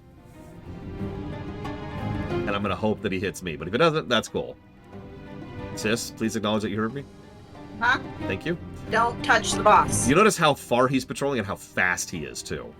He's really fast. Yeah, no, he's like faster than epic mounted speed. So I'm gonna go ahead and body pull here. Ran right through me. Yeah, he might not. Okay, I'll just taunt him. There we go. Okay, so we're just gonna sit here for a second. I'm gonna turn my back to him. Don't mind me. He's dazing me. That's cool. We'll talk about daze later. We'll give 3 negatives to daze. So there's Ignite Mana. I just got the belt. There's Inferno. Congrats. Living Bomb. Perfect. So I have Living Bomb. You are the bomb. And when Living Bomb goes off, so you didn't quite see it because the mechanics die. But Living Bomb does a bunch of damage to you, does a bunch of damage to everyone nearby you, and launches you into the air. If that happens out here, you might actually die from having been hit by it. By the way, that Ignite Mana thing... You still have... You're on fire. It's going to last for... It's a 5-minute debuff. So you can see how Geddon here was a bit of a barrier boss, especially back in the day. I'm going to go with this. Yes! Fall damage was percentage-based, by the way. So there's no real avoiding, at least not back in vanilla. So then we have Shazra over there in the corner. He's weird. So he was the caster boss. This was an experiment in trying to make a boss that was pure mage focused. He has Arcane Explosion, because screw your melees. He has Curse, which makes you take more arcane damage. He has Counterspell. So bring a mage. Yep. He has Counterspell, because screw your casters. And he would blink. Now, oh yes, did we get a second binding? Because that would be hilarious if we did. I did not get a binding. Mr. Red, is there a binding? We gotta know. The world needs to know. Can he pick up more than one? Yeah. No binding. Okay, that's fine, that's fine. Oh, well, it was worth a check. Do I already have this? Yeah, I already have this. So that's kind of... I will take those gauntlets that you picked up. Done. I already have them. So, that's kind of... I will take those feet that you picked up. Feet. I have no feet. Yeah, I think you're thinking of Mr. Red. Sabatons of the Flamewalker, I believe, is what she's referring to. So, yeah, no, we had to farm light feathers for a while for this, and for a boss in BC, we'll be talking about pretty soon, actually, because that's one of the next raids we're hitting. Anyways, Shazra, he's just irritating because he would do all the crap I just talked about, then he would blink. Why does blink matter? It's an aggro wipe. Now remember... That's not how that works anymore. No, that kind of mechanic isn't a major thing nowadays. Also, remember, taunt worked differently at different points in history. Now, I'm going to be honest, I don't remember how taunt worked back in vanilla at this point when this came out. But from memory, at some point in the patches of vanilla, the way taunt worked was it would temporarily put you at the top of the threat list, but it was a temporary, like, debuff. Like, here, look at me for a few seconds. And then it would fall off, and aggro would reset. So in other words, it wouldn't generate any aggro. It would be more like a fixate. Make sense? Look at me for a few seconds. Okay. Oh, yeah, by the way, taunt could miss. Because hit chance was a thing back in vanilla. You just saw that while my sister and I were on Classic. You'll notice there's no hit stat anymore, because it doesn't exist anymore. So some tanks would do unique gear setups to make sure that they could never miss a taunt, because on some bosses, missing a taunt, even one taunt, would be an instant wipe. Oh, hey, look, it's Shazra, a boss where if you miss a taunt, you could wipe. So Shazra, I think, is one of our first multi-negative bosses, because Shazra is awful. He is, in fact, I'm going to go and just triple him up. He is a terrible, terrible boss fight. Okay, so he's dead. Now, yeah, hit gear. I hated the hit gear. So my sister actually already killed all of them, but these guys right here, these corpses that are kind of left over, those are the hardest trash in this raid. That's not actually a joke. We call them Molten packs, or core packs if you prefer. Molten packs, it's hard to even explain, but it's like up there. See, so you see like there's a fire dude, and then there's a rock dude, the lava elemental, and then the fire walkers. Each of those has their own mechanic that hurts like hell, and they will outpace your tank's ability to live and your heal's ability to heal. So the only way you can get through a Molten pack is by absolutely turbo nuking a mob down as quickly as possible, moving to the next one, turbo nuking the next one down, moving to the next one, and so forth and so on. It was the only way you could push through these quickly enough. Hang on, it gets worse. Because if you don't kill a full Molten pack before, like, and you wipe, all 4 of them respawn. So you don't gain any progress even if you kill one of them. So that's a new trash negative there. Because that's terrible. I'm sorry. I don't really have a way of testing that, Jay Palmer. You'll notice, by the way, that we just covered like 5 Molten packs. There's the one on the bridge that you have to do, and then there's like 3 in this room. No, I'm wrong. There are 2 in this room. Excuse me. See you around, Eva. There was one that padded to us earlier. Okay, so we're up to like 4 or whatever. So hang on. Yeah. Don't pull the next boss real quick. So there's another Fire Lord. I'm killing trash and mining. So you had to clear this room because you wanted this whole room for this. Why? Because that's Sulfuron Harbinger. Tell me his mechanic, someone in chat, if you don't know. Well, he's Sulfuron, so he probably does something fiery. Okay, that's true. Wait. That's actually not true, ironically, but continue. He kills you. He kills you. This goddamn boss. This is actually the only optional boss in Molten Core, by the way. You see how he's got 4 priests backing him up? They're named priest, and they have priest weapons equipped. That's the only point I will give this boss, is just looking at him, you could tell those are healers. But now you understand the problem. He has 4 healers. That's kind of his mechanic. He has 4 healers. Now, he actually had a few other things. He would have a debuff, which would make you take more damage. He would buff any allies nearby him. He had a huge knockback that also stunned you. His adds would also do dots and dots. Yes, 2 separate types of dots. But most importantly, his adds would heal. So the only way to deal with this nonsense was to drag most of the crap like over to here is usually where we did it, right over here. And then you would have to, this is why you had to clear the entire room, because you needed the range. You needed to go all the way over here, up against this wall. And this is where we'd actually pull, the tank would pull one of the trash up here. And all the DPS is up here. And a couple of healers, and then all the other healers and the other tanks are down here dealing with him. So, pull the whole group over here, pull one out, kill the one, pull one out, kill the one, pull one out, kill the one, pull one out, kill the one. Once the 4 healers are done, the boss was a joke, even back then. But for some reason, we just... Nice. For some reason, we just couldn't do this fight. It required so much coordination, and more importantly, aggro. Maintaining aggro was such a thing. And remember, taunt didn't work quite the same way back then. So just pulling a mob out and holding the mobs in the right position was awful. And if a single healer gets loose, the whole fight would go to hell. Now, hang on. It's even worse than you're thinking, because there's one last thing that you're not considering. And that's the fact that mono regen sucked back in vanilla. So this is an endurance fight, which requires very precise coordination. And if anything screws up, you lose progress, which is worse than anything else because of the fact that your mana is slowly bleeding out over the course of the fight. There were often times when we'd lose a priest and the priest would just roam out and heal the other priest that we'd just call for a wipe because we knew we were going to run out of mana before we killed them. Boop. Oh, hated that fight.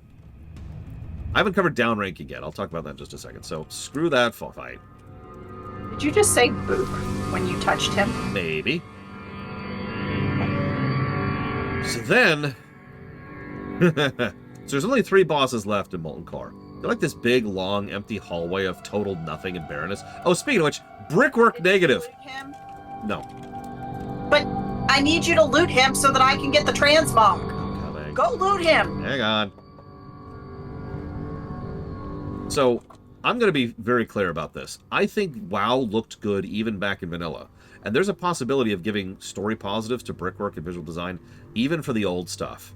Molten Core is not one of those places. It is the most boring, goddamn looking place. And it was all the way back in the day, too. This is nothing new. Up or down? We're going down first. So, Tier 1 shoulders is what dropped, if you need those. Please ask, Ross. I know I'm kind of going a million miles an hour here, but I got a lot to cover in a short period of time. No, it looks like I don't need those. Okay. Do you need those, Mr. Red? Like, you know what? I'm never going to ask that again. You come to me if you want a loot I got, okay? What is a transmog? I Very have good the question. window specifically for So, let me get rid of this ghost costume for a second. Transmog is changing the appearance of your armor and weapons Yep. to other appearances of the same type of armor or weapon. So yeah, you see this outfit I've With got the on? exception of weapons, which you can change into other weapons of similar types. So you see this outfit I have on? This is not what I'm Minus the wearing. soldier. That's fine. This is not the outfit I have on. This is all transmog. It stands for transmogrification. And it's... I kind of talk about all cosmetic stuff like that because WoW was the second MMO to really implement that. The first was actually Lotro. Fun fact, a huge amount of mechanics that we now take for granted in MMOs, including in WoW, were invented in Lotro. Not a joke. Anyways, so here's our next boss. Which I have not touched. Wait. I haven't talked about the brickwork. Okay, so the brickwork. It's boring. Look at it. Look at the screen for just a second. Here, look at this. It's a cave. It's a cave that occasionally has some lava in it. It's boring. It's bad. There's nothing interesting about it. It's got this fog thing. Even the music in here sucks. Molten Core is trash. Dungeons in vanilla look better than this garbage. Excuse me. So, negative to brickwork. Moving on. This is Golemag. Golemag, believe it or not, is another barrier boss, which is funny because we're about to have another one immediately after this. Actually, yes, Jay Palmer. So, Golemag has several mechanics. First of all, he hits like a truck. Now, hang on. We had a terminology back in the day. I'm going to explain very, very briefly because I'm going to use this terminology throughout the course of vanilla and BC raids. There's hitting you like a truck. There's hitting you like a tank. There's hitting you like a truck that's hitting you with another truck. And then there's hitting you like a tank that's hitting you with another tank. There's a fifth type of damage, but that didn't get invented till Wrath, so we'll save that for later. I don't want to front load you with too much info, okay? I'm not actually making this up. There were 4 gradients of how hard they would hit the tank. Those of you who've played FF14, this sounds familiar because the concept of a tank buster is standardized over in FF14. What you're looking at right now was one of the very, very, very first tank busters in MMO concept. Golemag had a big-ass hit. I forget what it's called. He might actually tell me. Hang on, let's look at him here. Abilities. Oh, it doesn't say his abilities. Okay, whatever. And it was the tank buster. It was the boom, and the healers had to be very ready for that because otherwise the tank would die. So what are you doing, sis? Being too overpowered. Ah! No! You did it! You did it! I'm so impressed. Hang on, let's watch him. Let's see what his attack is. Because maybe I'll be able to tell you what his tank buster is. But anyways, so he had a tank buster. So there's your first mechanic. He also would reduce your armor, and he would do Pyroblast, which is a big hit that was also a dot. And yeah, you would have healers whose only job it was to watch the tank to deal with that tank buster. That was your only job. And you had to save your mana for that. Because if you didn't, that tank would die. He has an attack that's an AoE that reduces the armor of people around it. I think it might be Thrust, because Magma Splash, I think, is the armor reducer, if I'm remembering correctly. Pyroblast is what he's doing to me and Mr. Red over here. And then he would do Earthquake periodically. Earthquake just does damage to everyone. Screw you. That's what we call an unavoidable. That's there for the healers to have something to do. Not that they're otherwise busy, because then there's his ads. He has 2 core rangers. They respawn with him, of course. They don't do anything other than put a dot on you. A really, really mean dot that would absolutely turbo kill you. Yes, that's right. Sitting down with my back to them. Do you have the dot on you? They are still missing. Yeah, you don't have the dot at all. That's hilarious. No, I have a dot on me. I don't see Fire it. blast. Oh, no, not that one. Not that one. Not that one. There's another. It's a bleed. The core rangers do a bleed. I don't see it on you, but that's okay. It doesn't matter. No, I don't have it. I just have the 2. That bleed. So if you're paying attention, you needed 3 geared tanks, main tanks, and you needed dedicated healers for all 3 tanks. That's kind of the fight. But this is what we call a gear check. Do you have the gear to defeat this boss? If you do, cool, because there's really nothing else to him. Okay, so Grimoire, if anybody needs it. I do. Removing buffs from bosses was I a also thing. need the gauntlets. I don't have any gauntlets. I think that was him. No, Red has the gauntlets. You have the Grim. Um, Mr. Red can also hear. That's true. That's true. You needed people to heal people to tank, and you couldn't remove dots, and you couldn't remove debuffs, and you couldn't remove buffs. So I'm giving this boss another negative, by the way, because Golemag is the purest example of a pure tank and spank gear check. Like nowadays, we all use Patchwork as the example of a Patchwork boss. No. Golemag was the original Patchwork. So, then we go up this thing, we fight a couple more Fire Lords and Lava Annihilators, and then we have this fight. This goddamn fight. Oh, I just got the belt again. That's funny. So this fight can go directly to hell. It's so simple. It's so simple. But it was like, this was our barrier. We couldn't get past this boss for like 2 months. Can I hit any of these? No, because they're all going to pull. So if you notice, there's a lot of crap up there. And you could already feel it, right? Everything I've been telling you, if you've been paying any attention, you can already see a boss that has 8 adds is already a huge problem by sheer virtue of the fact that he has 8 adds. So, he's got 4 elites. They just hit hard. That's all they really do. I'm actually double checking my notes. Looks like, actually no, I'm wrong. Looks like they have AoEs and a dot on top of that. And they also do fire and shadow damage. That's relevant for reasons I'll get to in just a second. And then the healers heal. And then there's the actual boss. Now, you actually cannot kill the boss, by the way. You literally, you actually never fight this boss. Your only job is to kill the 8 adds. So that's the fight. Clever concept, terrible execution. So what does he do? Well, when he's up there, he has a giant-ass bubble he'll throw on people. He'll have a Thorns buff. He has a Spell Reflect.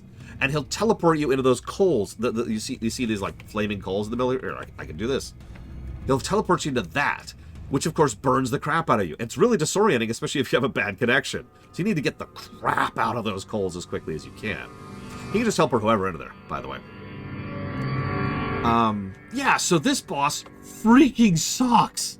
There's actually nothing else going to it. Like I've already explained the entire fight, but you had to coordinate 9 tanks, and then DPSing down healers, and then DPSing down elites, while dealing with a Spell Reflect buff, a Thorns buff. Sorry, I said I'd explain it. So Spell Reflect is exactly what it sounds like.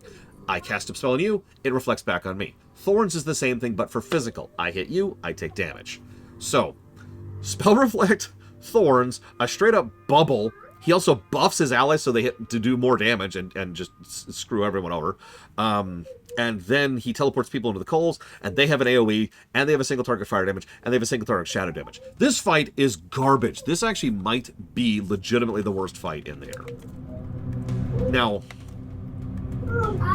it's very experimental. I will give it credit for being so experimental. And it was definitely trying something. But again, this raid was made in a week by like 6 people. This needed several polishing passes. You want to see an example of a proper commander boss?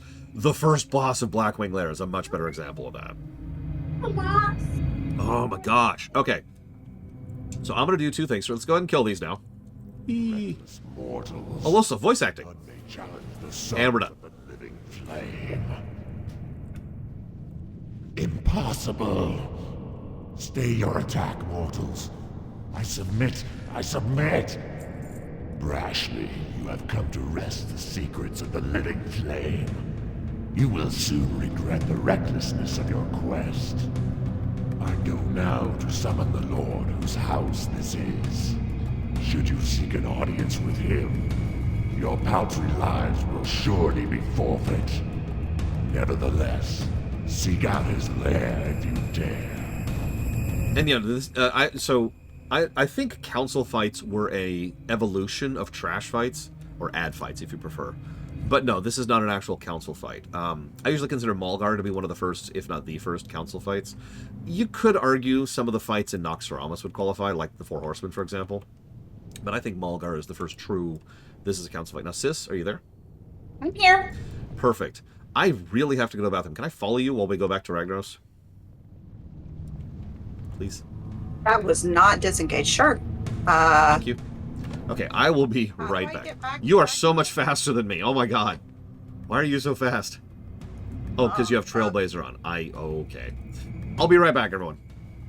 Y'all, walk me through how to get there. Because I don't actually know.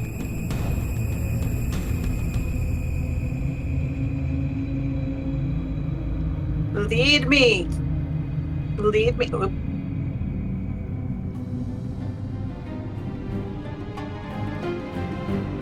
Up the slope. Oops. I went down the slope.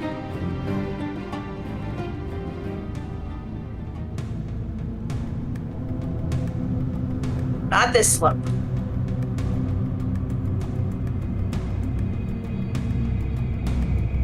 Remember how to get there?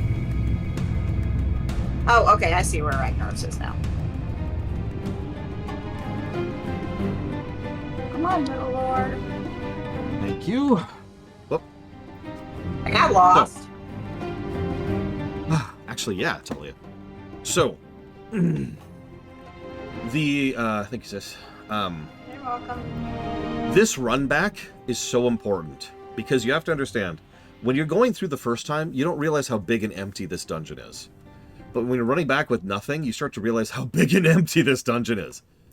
This is part of why I gave a level negative to this place. Because the actual level design not only isn't, but it's just this. It's just really, really, really long, slow, boring walking.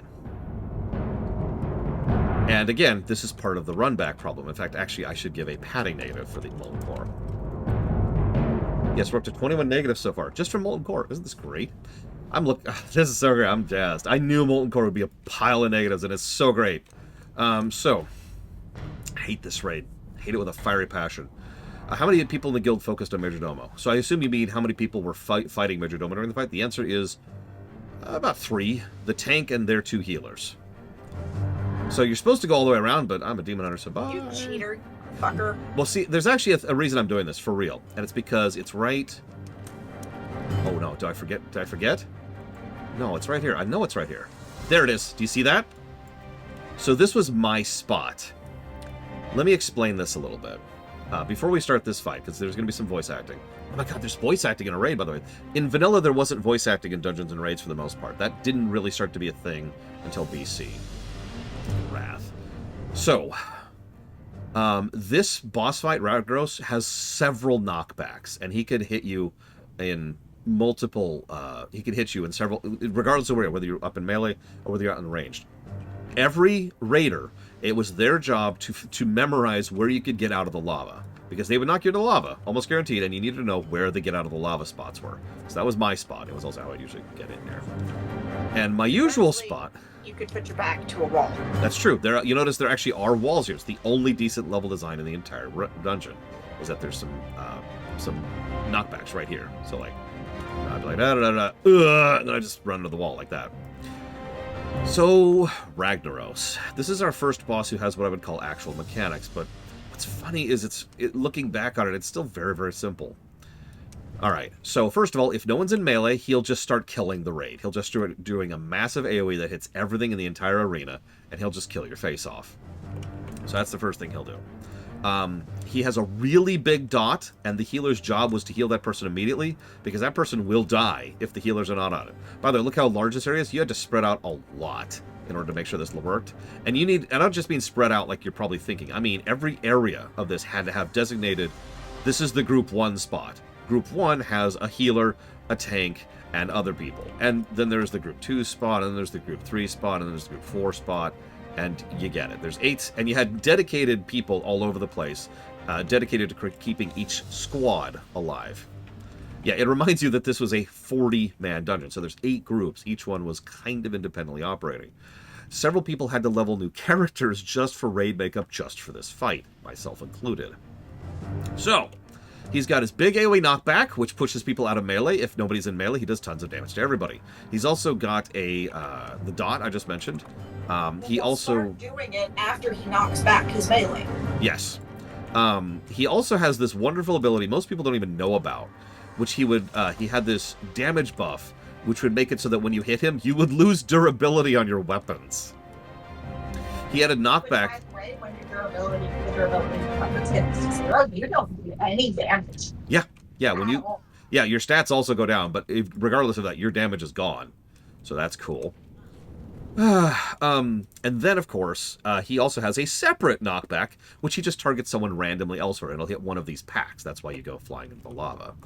So then he has a phase 2, which we will not see, where he submerges, and then he summons a bunch of Sons of Flames. Each one of these Sons of Flames is basically a Fire Lord. It has to be dealt with, separated, and tanked accordingly. So the idea is each of these 8 groups will grab one of the Sons of Flames, hold it off to the side, and just kind of slow-mo their way through it. And the idea is, the goal is that one of these groups will kill theirs first, and then immediately move on to the next one, and then immediately move on to the next one. Now, if you take too long on the Sons of Flame phase, he will come up before you've killed them. If he does that, you wipe. So it was a DPS check. Because his Sons of Flame stuff was timer-based, not percentage-based. Now, believe it or not, that's actually it for Ragnaros. Like I said, it's seemingly simple, but you could see how this was a whole thing and a barrier. Oh yeah, one last thing. So, this does not count for this review's negative. However,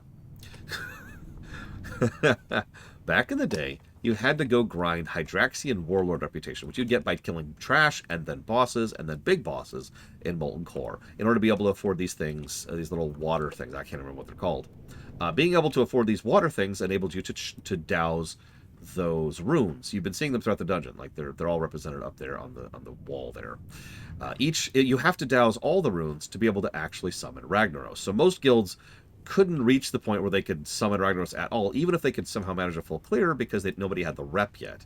And each person could only have one, and so you'd need 8 or whatever people who each had one of the things. Eventually you get the Eternal thing, and that one person can then just carry you through Molten Core forever. But the point being, a lot of guilds would get here and just not even do Ragnaros, because you couldn't. Ragnaros also dropped Tier 2 gear. He was the only boss... Yeah, exactly. And Tier 2 gear was obviously much, much better than Tier 1 gear, so he was obviously very desirable for that reason. He also dropped some of the best in slot gear, so he was good. But hang on. One last caveat. From when you summon him, you have, I believe, 1 hour. Now, this timer doesn't exist anymore, I'm pretty sure, but you had 1 hour to kill him. If you didn't kill him in that hour, he goes away for the week. So, let's go ahead and do this. The Fire Lord and his brethren once held sway over the entire world, mortal. Not quite true. A servant of the old gods, he fought against the Titans for domination of this planet. The victorious Titans banished my master and his brethren to the elemental plane, there to remain imprisoned until the end of time. A mere 300 years ago, a reckless dwarf named Thaurazun summoned my master from his fiery realm. His return to this paltry world devastated the surrounding land and created the volcanic core. Mighty Ragnaros has slipped into the mountain ever since. We, his sworn servants, do his bidding and enforce his iron rule. Cut off from the energies of his fiery realm, Ragnaros is but a shadow of his true self. However, he has more than enough strength to kill you. Yeah, the lava doesn't look great. The ground doesn't look great. The lava looks good for its time-ish. For its time, I will agree. Good for its time-ish.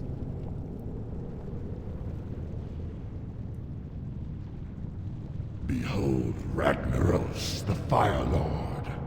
He who was ancient when this world was young. Bow before him, mortals. Bow before your name. Too soon. You have awakened me too soon, Executus. What is the meaning of this intrusion? These mortal infidels, my lord. They have invaded your sanctum and seek to steal your secrets. Fool. You allowed these insects to run rampant through the hallowed core. Now you lead them to my very lair? You have failed me, Executus. Justice shall be met indeed.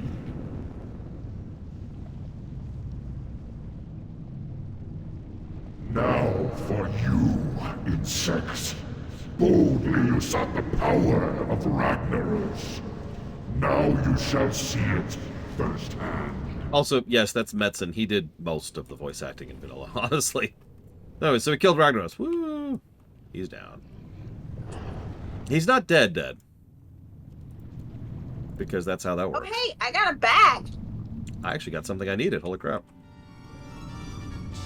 Ragnaros was interesting. We're still kind of skimming over a lot of the story because we're not there yet. Yeah, it's Fire Thrall. Okay, so it's probably... Yeah, I need that Corehound tooth that you picked up. Oh, okay. Okay. Take tooth. Thank you. Look, there's a lot of transmog, okay.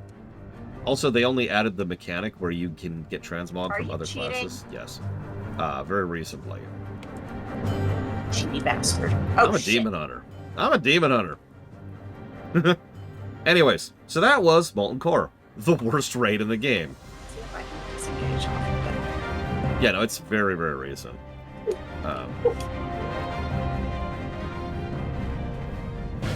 Laura, did you mute yourself?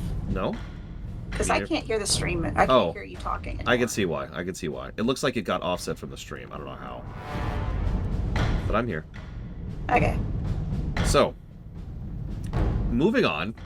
Oh, no, that's not a bag. It's a trinket. Aw. Notice this run bag. This run bag's great. So, that was Molten Core, the raid that was put together in a week by people who were in a hurry. This is as good as any time to talk about what attunements used to be. So attunements used to be fairly regular. You have to do a quest chain to gain access to and operate in a dungeon. That should sound familiar because FF14 still uses those. However, FF14 isn't terrible about it. It's usually just go do a quest chain, which is predominantly just watching cutscenes. That's fine. But back in the day, you had to do a whole quest chain, and a lot of this stuff was terrible. It almost always involved doing other dungeons and in some cases other raids to gain access to the content you actually wanted to do. So, the Molten Core attunement chain absolutely frickin' sucked. It's not the worst one in the game. That would be Black Temple. But yeah, it was pretty bad. It was not fun. It was not interesting, and it meant for a barrier for getting 40 people in here. One of the biggest problems was you needed people who had access to Lobris, to gain access to Ubris, to gain access to Onyxia, to gain access to... Because attunements would change, right? Now, I'm one of the anti-attunement people, and I'm glad they walked away from it. But there is a logic behind it. Yeah, Noxtramus is a whole thing, too. I do think there's an in-between, as opposed to just having terrible attunements or having none whatsoever. Because that's where we're at. We're at the none whatsoever. What was attunement? So, if you physically went to Molten Core and tried to go in without doing the attunement quest, you could not enter the raid. In FF14, there's no such mechanic because there's no physically entering a raid in FF14. But in WoW, you could go to the dungeon portal and just walk in, right? Like I'm about to do here. So like, bzz, here we go. Now I'm into Blackwing Lair, which required attunement to Ubris, by the way. Wait, I don't remember which one of these thingies I'm going in. Just go down the corridor and click on the orb thingy at the end of it. It's a big yellow orb thingy. Oh, I see the green ball now. Mm-hmm. So, you could very technically run in from BRD. That was actually a thing you could do to bypass it. That you had to do that every time. Yes, I did, Simple Gamer. I did get it down. Sorry, I'm going a million miles an hour, but I did get it down for Songs of the Six, Bartender Block, and Armored Core 6. Thank you for being part of the show. So, Blackwing Lair. It's been a few months. I think actually quite a few months. I'd have to look up how long it's been. This was a raid done by the core raid team. This was after Onyxia. This was after Molten Core. It is a lot better designed overall. Can I hit any of these? No, please don't, because I need to talk about this. Okay, I'll go back to the Something I have talked about before is I used to be the raid leader for this exact fight because I was the only one in our group who knew how this fight worked. And I knew everyone's jobs. So I would describe to everyone what their jobs were on this fight because this fight was a crazy coordination check. Now, this actually doesn't work this way anymore. But the way it worked back in the day was, you see that orb up there? I can actually click it. You see right there? That is the Orb of Domination. It's a mind control orb. They use it to mind control Razagor the Untamed. He's actually the first boss right over there. So the idea is you'd set up your main tank in order to use that orb in order to mind control Razagor. The main tank then runs around and has control of Razagor and would use an ability called Destroy Egg on each of these eggs. There's very efficient routes that people have come up with over the years to go do the eggs, but the goal is get rid of all the eggs. You cannot get rid of all of these eggs in one run, in one mind control. You're gonna have to have a second mind control. So there were some asterisks with regards to how you mind controlled him and who you used when, and there was a whole thing. I'm not going to describe the specifics because it was a coordination check just amongst the tanks. Why do you need tanks to do the mind control? Because the moment the mind control breaks, he is effectively turbo fixated to whoever was mind controlling him. So they just kind of have aggro, right? There's also the trash up there that we have to kill to start the fight, but they're a joke. Once we go ahead and move forward from there, so the tanks are running around with him killing all these eggs. That sounds easy, right? Well, if Razagor dies at any point in time, you wipe and lose the raid. You might think, what? But you're mind controlling him. You can't even attack him. No, you can't attack him. But all the ads that will be spawning will start off aggroed to Razagor. Actually, no, they'll start off aggroed to the mind control, excuse me. And then they will try to go attack Razagor. So you need to deal with them. So you need tanks to deal with the... Hang on, I actually wrote it down. You need tanks to deal with the Legionnaires, who also cleave constantly. If that cleave hits anyone but the tank, it will kill them. It's going to spawn Dragonkin, which are what we call big ads. In other words, more health and more damage than usual. The big ads will kill you if they catch you, and they're almost impossible to kill. So there's no reason to even try killing them. It's not worth your time. So you usually have a hunter kiting those. Then you have the mages. This is what the DPS is focusing on. The DPS needs to pull down the mages immediately. They have relatively low health, but they hit like a truck, and they do AoEs regularly. So... Because just because we're not going to get the players AoEs doesn't mean that we don't understand the concept of things hitting an area of effect. Exactly. And we're definitely going to use it against you. Exactly. So this was a huge fight, and every single one of these individuals had to run around, and every member of the 40-man raid. What? It was a what kind of raid? Coordination. This is a coordination check fight. No. This was a huge Fight. Thank you. And so 40 people are running around like chickens with their heads cut off, because this is, like so many other coordination checks, the kind of thing that if one person doesn't do their job right, it'll fall apart. Now, that's the distinction. I talked about Molten Core fights, but you have to understand, in Molten Core was kind of designed around 20 people, not 40.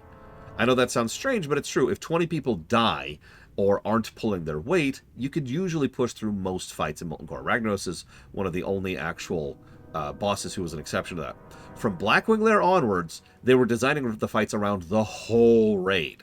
So if 1 or 2 people in Blackwing Lair weren't doing their job, wipe. And that's what would happen. Like, for example, let me just describe for a little bit here. So let's say I am a warrior, and I am tanking the Legionnaires and hiding them around the edge of the area like this, right? So let's say I happen to go by Mr. Red, who's standing right here. That was a mistake I just made, because they're going to cleave as I go by Mr. Red and absolutely kill you. Because Mr. Red is not a tank, and he will die in one shot from those cleaves. So there's a mistake I just made. We just lost a DPS. Mr. Red is now dead. I just screwed up the raid. Hang on, it gets worse, because I'm going around this circle around where most of these other people are, but also the hunters are usually going around in the opposite way, counterclockwise. They're kiting the Dragonkin. So even ignoring the fact that DPS have to watch where they're going and the tanks have to watch where they're going, also the hunters have to watch where the DPS and tanks are going, and the tanks have to watch where the hunters and the DPS are going. Any screw-ups usually means a wipe. And no, that's absolutely not a negative concern. Okay, so let's go ahead and do this. I'll go in mind control. Wee bwong. Hold on. What? I'm not doing my job. We wiped. Oh no, we're dead. So I should mention, do you see how I'm using this instantly to destroy these eggs? This used to have a cooldown. So you used to not be able to do what I'm doing here.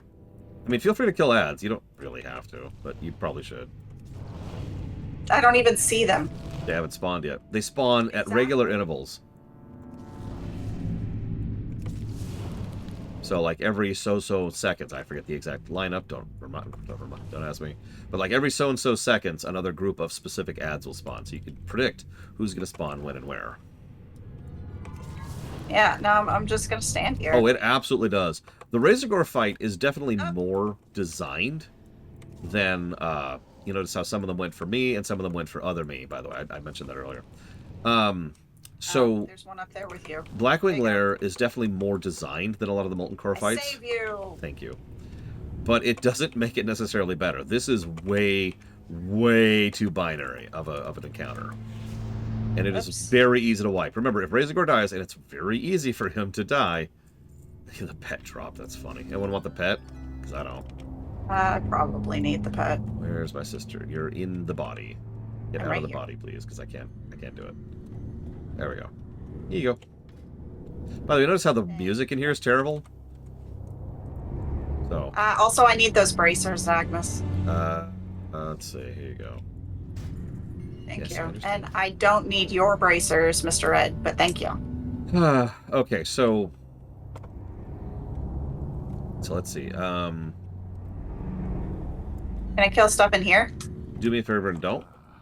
Okay. And there's our voice acting. Persistent, aren't you? Your ally here attempted to match his power against mine, and paid the price. Now he shall serve me by slaughtering you. Get up, little red worm, and destroy them. Yeah, that's Metzen again, by the way.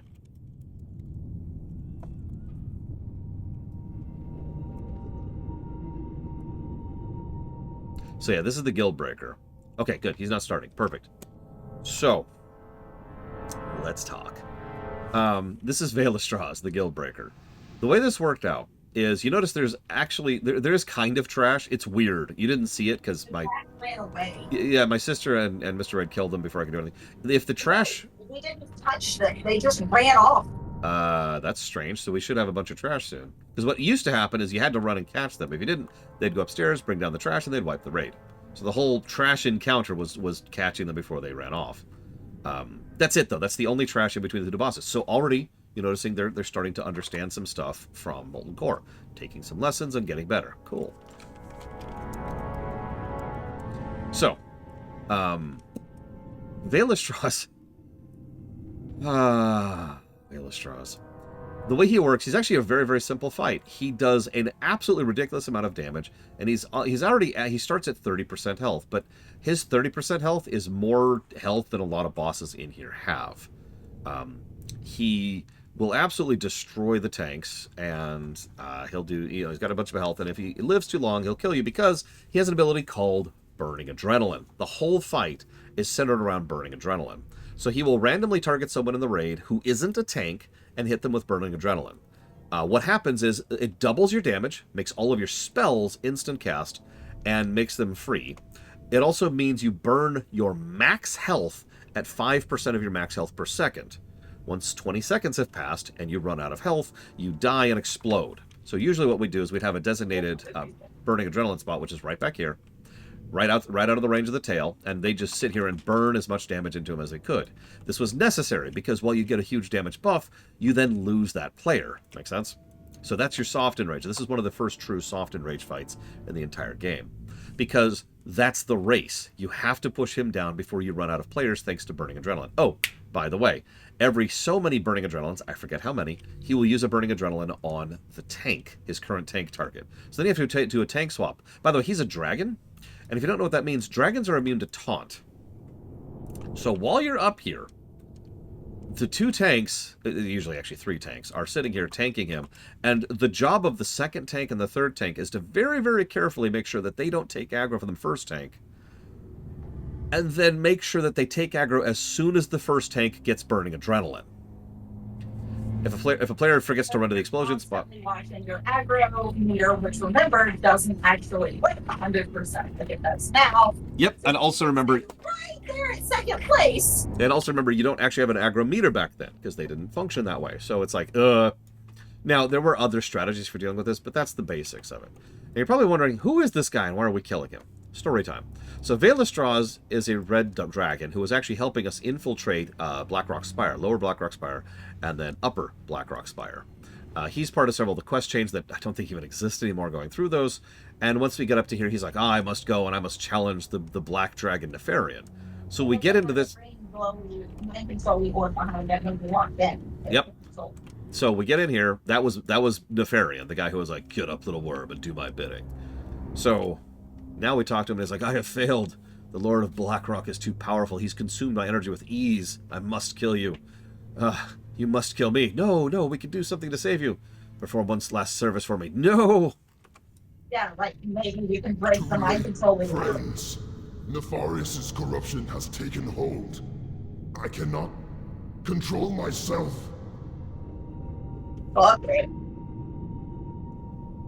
He is not. I beg you, mortals, flee! Oh, he's not done Flee speaking. before I lose all sense of control. The black fire rages within my heart. I must release it! That wasn't like that, honest.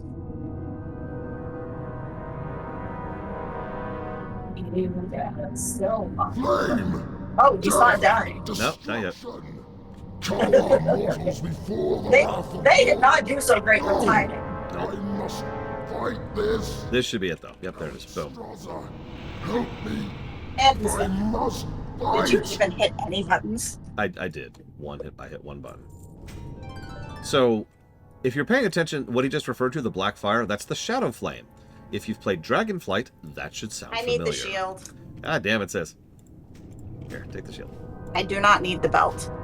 So, that is the shadow flame. And I just wanted to mention that because that story arc was started all the way back in vanilla. They didn't intend for it to be, but because that's how WoW tends to do things, but Anyway, so he mentions the shadow flame, and we're like, huh, that's strange. And then we go and we fight some terrible trash packs. You'll notice, however, one of the negatives I will not be giving Blackwing Lair is for how big and empty it is. There's 2 trash packs here. These are Death Talent packs. These guys suck. These are pretty much the same equivalent of the Flame packs back in Molten Core. You can skin them. Yep. And then you would get up to this upcoming boss. Now, I'm going to talk about him in a second, but the fourth boss in this particular segment, you watch my World of Warcraft, tell you it. The 4th boss in this segment starts to do something called Shadow Flame. Now, Shadow Flame will kill you unless you're wearing a specific cloak, which is Onyxia's drape. So that's another requirement for doing this, is your team had to go and deal with and farm Onyxia to get enough Onyxia scales to have a leather worker, I think, might have been a tailor, to then make a cloak, and those cloaks were mandatory. Everyone in your raid needed, or there was very few people in your raid needed the Shadow Flame cloaks in order to be able to survive Shadow Flame. So, the Suppression Room. Let's talk about Suppression Room for a second, shall we? Am I not hitting buttons? Yeah, don't hit anything yet. I mean, here, I'll go ahead and kill something, sure, but then don't just stay here. Actually, let's actually pull a Hatcher out. This should be a little bit of a better example. Boop. There we go. That's true, Lord Haramont. So you may or may not have noticed those mobs I killed have already respawned. I believe it is a 15-second respawn. Don't quote me on that, but it's very, very fast. So these mobs, all the mobs in this room, respawn extremely quickly. Faster than you can kill them, at least back in the day. So that's problem number 1. Problem number 2 is those pylons. You see those things? The suppression devices? Those are constantly slowing you, and I think they do something else. Let me double check this. Here, I'll go run into one. Well, yeah, there you go. So there's the suppression They are field. slowing me, and I also have Essence of the Red debuff. That's and not it, that's not Suppression it. Movement speed reduced by 80%. Time between attacks increased by 400%. Casting speed reduced by 80%. There you go. So you're much slower casting, you're much slower attacking, and you move slower. So, this room sucks. I get where they're going for, but hang on. It's actually even worse than what it already sounds like. Because each of those devices can only be disabled by a rogue. So, this was in the era where they would actually have classes mandated. That would continue into BC. Like, there's some fights that's designed you have to have a shaman, or you have to have a priest, or you have to have a mage. This was common raid design back in the day. So, you needed a rogue. You actually probably needed more than one rogue for this particular section. So you had to go through, and you had to slog your way through this. And this is our very, very, very first gauntlet in the game. Didn't hit any of those. That's me. Don't worry about it. So this gauntlet it's exactly what it's... You notice they've already respawned. Did you see how quick that was? Remember, you could not kill these that quickly, by the way. So there's actually no real reason to try and kill through here. The only thing you could do is endure. So you would just endure your way through the suppression aura while the rogues are disabling these things, trying to get to the first recovery spot, which is up ahead. So this sucked. Is the simplest way I could put this. This was awful. When you'd finally get up here, this right here is our first recovery spot. This, oh, actually, no, I think I'm in the wrong spot. There is a place. Is it over here? Oh, God, I can't remember where the spot is. Nope, I had it for a second. Nope, I'm still wrong. There is a place where it's relatively safe. I think it's just up here in the corner. But anyways, and that's where you'd go ahead and disable and recover for a few seconds, where you could stay out of combat for at least long enough to try and recoup. Yeah, anybody can click these now. It's just a click. You don't need a rogue. Then you do the second gauntlet. Any wipe at any point means starting all over from the beginning, and that's a gauntlet. That's what a gauntlet means. So obviously you're thinking, of course, that's what a gauntlet means. But no, what I mean by that is, from a game design perspective, they had specific concepts called gauntlets, which were you have to do the whole gauntlet front to back and then immediately start the boss fight. Any wipe means redoing the whole gauntlet from the beginning. There's several of these in a lot of the earlier. Still trying to get to you. There's several in Temple of Ahn'Qiraj, which we'll show off in a bit. So you had to slow-mode your way through all of this crap while the rogues are disabling, while the tanks are dealing with these big guys, while everyone else is just dealing with the whelps to the best of their ability, and the mages are trying to keep and the rogues are trying to keep the casters on lockdown. And eventually, I can... Oh, no, I can't cheat. I can do this, though. There we go. Eventually, you get to the boss up here. Now, the boss is the Broodlord here. So obviously, the suppression room is terrible. But he has an AoE knockback in a room like this. By the way, they're still respawning while you're fighting him. So that's already awful. He has a very powerful Mortal Strike. This is another tank buster ability. But however, there's another worse part of that. Mortal Strike also debuffs the healing you receive for a period of time. So he hits you like a truck and then prevents you from taking healing. Then he has one much, much, much worse ability. He has a knockback that halves his current target's aggro. Remember, that's a normal mechanic back in the day. So this is a fight which you have to kind of tank in a way so that you're going to be facing this way so that you get thrown against the wall. And he's going to tank swap periodically, and he's going to be mortal striking periodically. And this whole thing sucks. I can make it to you. I'm still trying to get across the road.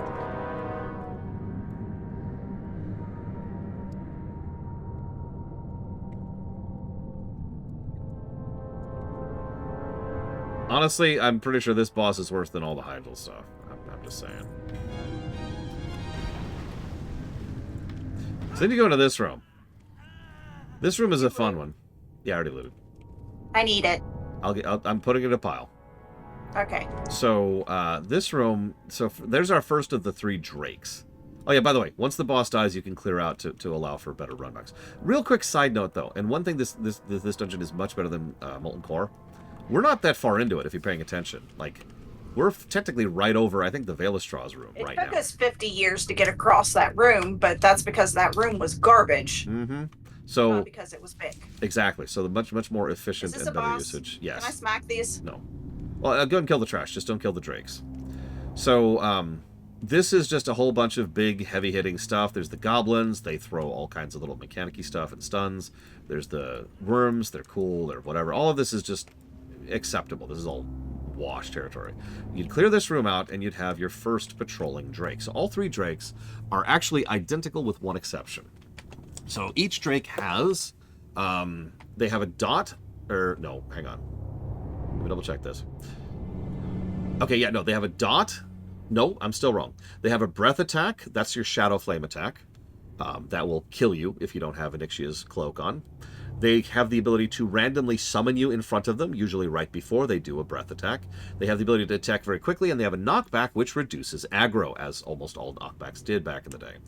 The difference is all 3 of the drakes have one additional ability on top of those standards. This is Firemaw. Firemaw specifically has a dot, which also debuffs you while you have it on. So all of these are the, you brought your Onyxia scale cloaks, right? Checks. Kill him. They're actually very, very boring fights, but a lot of the stuff in here drops hourglass sand. Remember that. So a lot of these trash drop hourglass sand, and you probably had a pile of hourglass sand because you're going to need it. So there's our second of the boring Drake fights up there, Ebon Rock. Notice also a lot higher density of really irritating trash to go through, because of course there is. And you did have to clear this, not just because it'd be in the way, you want to fight one of them down here. You killed the Dargon down there? Yes, he's dead. But also because the fact that you need that sand. You want as much sand as possible. So now we're going to do Ebon Rock next. He's the one on the left. So again, the exact same type of dragon fight as before. Drake fight, excuse me. Except instead of the dot, he has a debuff. So this is funny. He puts a debuff on his main tank target. And what it does is every time he hits that tank, he heals a lot. For the longest time, this was considered the barrier to soloing this place back in the day. Obviously, we just one-shot him. But still, this was a whole thing back in the day. So you'd pull him down to that previous room, tank him, and then you'd have to be very, very quick on tank swapping, which, remember, was harder to do than it sounds because taunting. Remember, these are dragons. Dragons no taunt. And yes, you could also get Elementium in here. There's probably some that dropped, and you could get the Elementium recipe off the guy we just killed right there. And you'll notice that these little, very, very crude-looking little side things, where there's a lot of blood. This is where they were killing dragons of various flights and experimenting on them. That's one of the main story quest things here. We'll come back to that in just a second. This is Flamegore. Shoulders too. Okay. This is Flamegore. He's our third and final of the boring drakes. His special mechanic is that he gives himself a haste buff. His haste buff makes him absolutely destroy you. As in, like, he will kill the tank very, very quickly if you don't deal with that haste buff. Boop. So, all of that was relatively easy and honestly kind of boring. Those are weirdly boring fights. Negative to gameplay. Boop.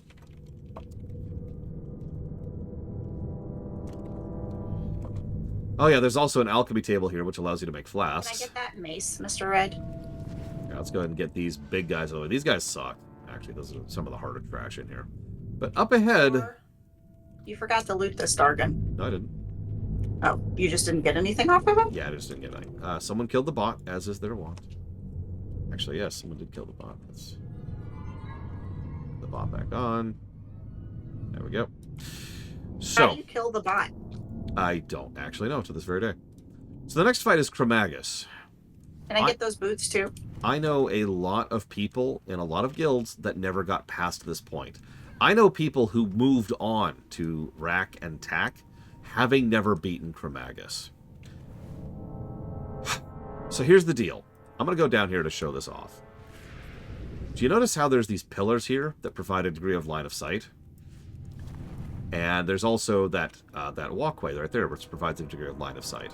So Chromagus has the ability to breathe every now and again. That breath hits you regardless of range, unless you are out of line of sight. Now, there's a whole bunch of different setups for this. Some people would set him up like right here.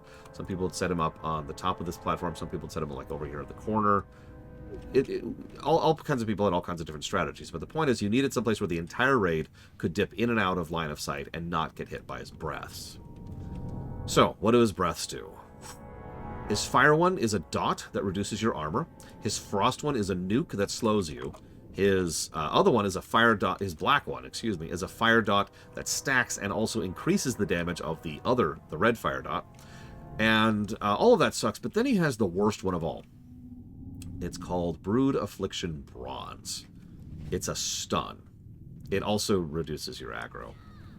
But it just straight up stuns you for 6 seconds, which is an eternity of a stun. And it also reduces your max health by half for the duration of the stun. Now, that sucks.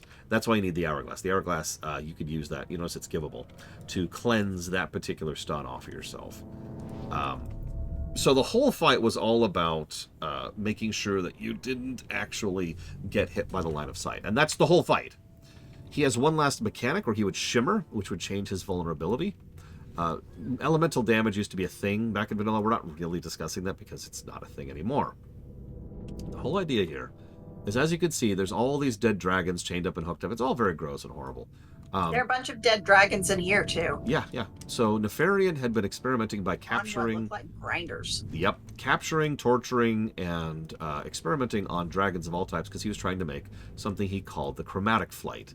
Now, there's actually more story to that. I'm not going to cover that right now because that's more relevant in BC and Kata. All you need to know right now is Nefarian is continuing Deathwing's options in order to try and make sure that, hey, you know, we make this new chromatic flight. Anyways, there's Chromagus. He looks cool.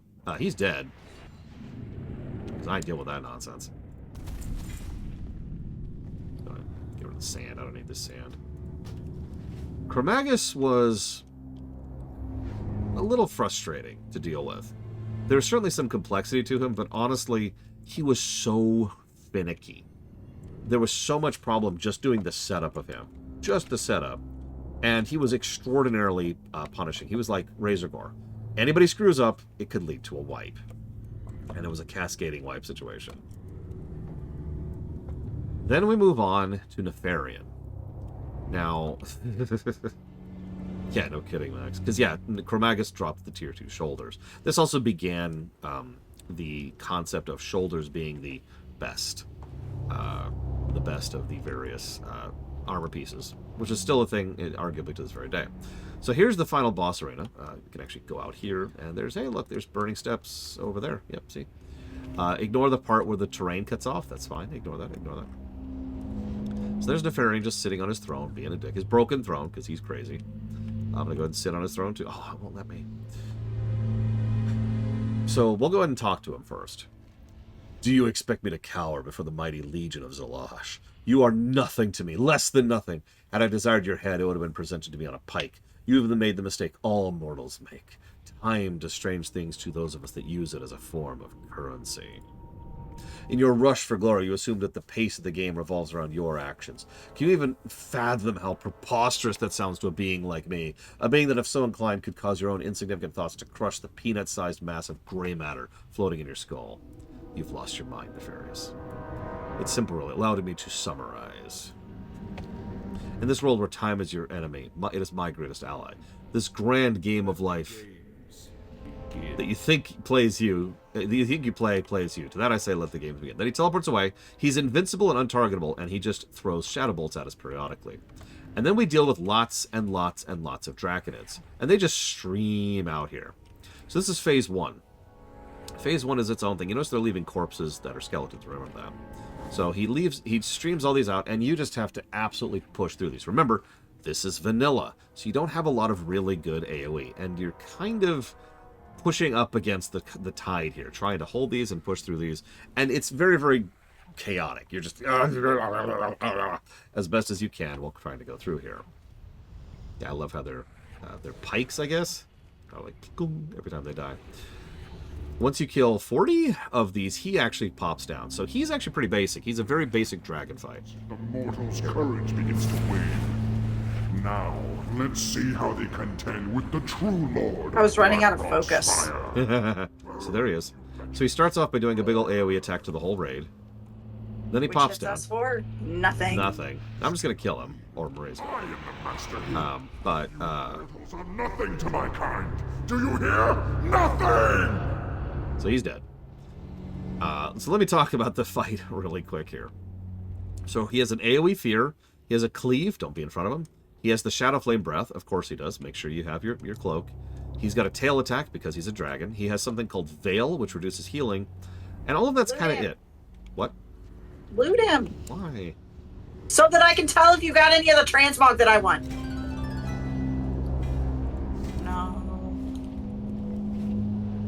No. But he has one last mechanic. No. And, sure. No. And I'm going to mention this mechanic because it's so unique. They have kept updating it. In fact, even evokers are part of this mechanic. So he does a mechanic where he does a call, a class call.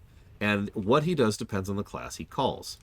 So, for example, Death Knights, he will Death Grip the entire raid right into his face where he's cleaving and shadow breathing. As a Demon Hunter, he blacks out the screen of the player so you just can't see all of a sudden. For Evokers, he debuffs all of them into Whelps, which is funny. Monk, Being a baby. when he does Monk, you're forced into the roll animation for the duration.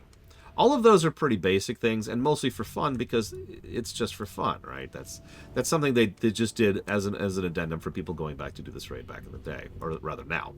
But what he did to the classes that existed back in the day was a lot meaner. Druids, he would force the druid into cat form for the duration, which means they're basically worthless because cat form was awful in vanilla. For mages, he would randomly polymorph random raid members. There's no way to line of sight that and no limit, so he'll just hit you with it. Paladins, he makes himself immune to physical attacks for the duration of the call. Priests, anytime you do a non-hot heal, it would do a dot for the duration.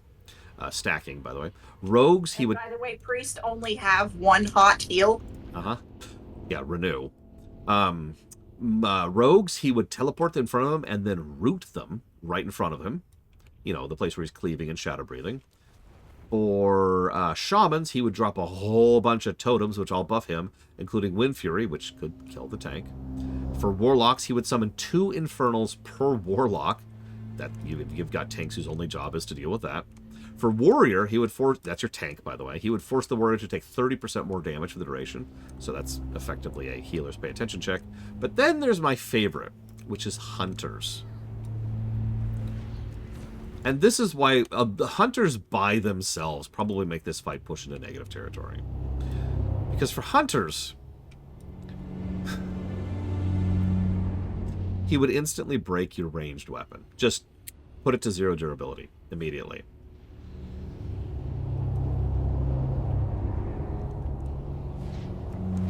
You brought your second ranged weapon, right? You also have a macro dedicated towards getting rid of your weapon and unequipping it right before he pops it, and then this fight, it's obviously yet another example of a lot of the vanilla fights. Experimental, but awful. So now let's go Can I talk have about a repair mount so I can sell all of this shit? yes, but I can't do it here. Oh. So bye. Are we hearthing? Yeah. They're summoning us. Well, Are you summoning us? I'm not summoning us. I'm getting out of here. Mr. Ed! Are we get summons? What's the positive? Hit me, Uthor. I'm willing to listen. So the next raid we're covering... Up there, that was quick. Acknowledging the uniqueness. I don't know, uniqueness is usually not a positive. In fact, uniqueness is never a positive. That's not for this category. Let me think about that. I'll chew on that. I'll chew on that. You want a brickwork for... actually, I'm not going to go for a brickwork for Blackwing, because it's fairly boring brickwork, but you know what it is. The visual storytelling. Oh my god! I'll go for that one. Yes! I will jot down a potential. Yes, get rid of it. Farian question mark. That would be the mod's job, Obey the Nut? You should add a note that it's uniqueness so that you don't forget. Yeah, good point. And I'll chew on that. I'll chew on that. So, yes, Radisvik. It's a bunch of brick walls, Jay Palmer. And not even good doodad design. Like, it's very old WoW design. It's like big empty corridors. And then over on the wall, there's like a table. There's another table. This is going to take a while. So while you're doing that, I'm going to start Rack. So this is Ruins of Ahn'Qiraj. This was not the first smaller than 40-man reign of the game, but it was the second. And it was far more commonly done. So this is a whole story thing. We're just going to completely run right over that. No need to cover that. Rack was kind of designed to be a tutorial, like an intro into raiding raid. So Rack is here for people who are trying to get into raiding. Yes, Zul'Gurub came out before this. Zul'Gurub was not designed for people getting into raiding. Zul'Gurub was actually pretty mean, at least back in the day. Is there any reason for me to have this thing that Mr. Red gave me? I don't know what it is, so I have no idea. The bindings. I mean, you're a hunter. You literally can't use them. I didn't think so. Yeah, that's trash. Everyone, we're going to throw the bindings on the ground. I just want you to know that. Anyways, so... Okay. First mistake, in my opinion, that Rack makes Where is we're inside Rack. Just come to me. I've already stopped because I'm right at the first boss. The first room here is just trash city. Just tons and tons of trash. Look at it all. And you notice they roam pretty far. So this was here to... What, Yura? Oh, sure. Here you go. Boom. This was here to try and... I'm going to ignore chat for a second because I'm losing my train of thought. This was here to try and teach people how to deal with roaming trash packs and how to be more coordinated about attacking one individual thing at a time rather than just going all over the place. And I'm giving them to you so chat can see you delete them. Here it is. Goodbye. All right, so so this was here as a bit of a tutorial. You notice this is the first actual tutorialization we've seen in any of these. Hey, I found it. Oh, I'm not a rogue. Once you managed to push your way up here, then you had the escalation. So now we've got 3 packs. It's those Karaji up there. Excuse me, the Silithid, excuse me. And each one of them roams in and out of the boss's area. So you needed to be careful about how you pull. So there's 4, my bad. You had to be able to pull these outside of the boss and not actually pull the boss. So there's your tutorialization and your escalation and your thing. Cool. All right. So the first boss is extremely basic. Most people had this first boss on farm their first time they fought him. All he does is he has a frenzy, which the hunters dispel. He's got mortal wounds, which stacks. Mortal wounds reduces the amount of healing you receive. And so that's just a tank swap. Nothing fancy about that. He pops sand traps, which will be visible out here in the arena, which will blind you and silence you. And he's also got a haste and a cleave. That sounds like a lot, but it's really not. What it really boils down to is don't be in the sand traps, hunters be on dispelling, tanks swap periodically. That's it. It's a very, very, very basic boss, but that's the idea. Is this is supposed to be a tutorial boss. The walls have been breached.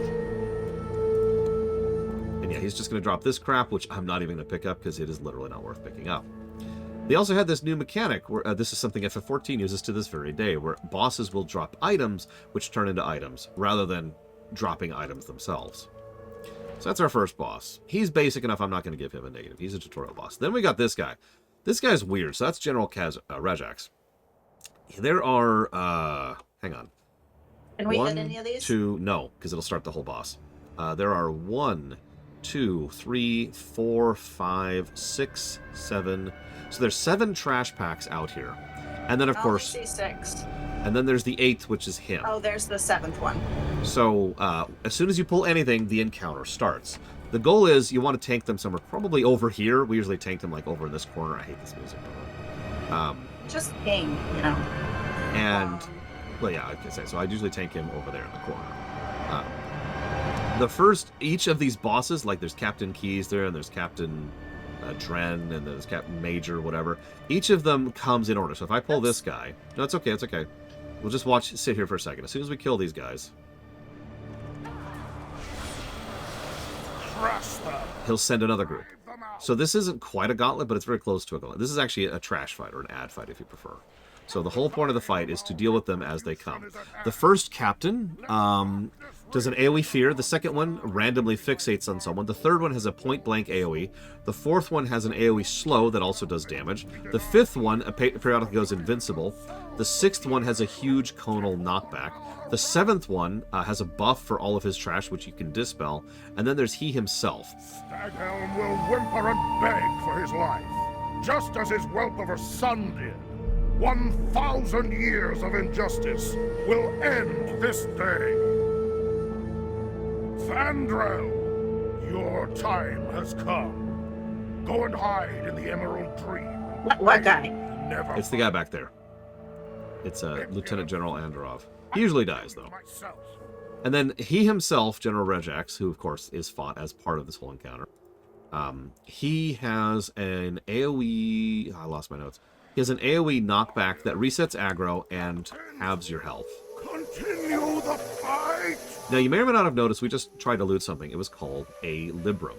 Librums, so those obviously don't exist anymore, but there were ways to get the highest ranks of spells by fighting bosses in this dungeon, in this raid. So a lot of people would farm trash and the first couple of bosses just to get the higher ranks of spells. So there was another form of progression that wasn't just loot. That's to say gear. So that was actually a cool idea. It doesn't exist anymore. It doesn't reflect on the review. But it was actually an interesting way to try and have some kind of alternate progression just for doing a raid at all. So down here is Buru. Now, what I find funniest is a lot of people consider Buru easier than Mome. I am not one of those people. Buru, in my experience, is harder to do because it's a coordination check, whereas Mome is just a tank and spank. So you got to jump here. You got to jump at an angle. You got to hit the water. Oh my God! Why am I? There we go. Okay, I wasn't meaning to double jump there, but you have to jump at the right angle in order to hit here, in order to hit the water where it's deep enough so you can actually land.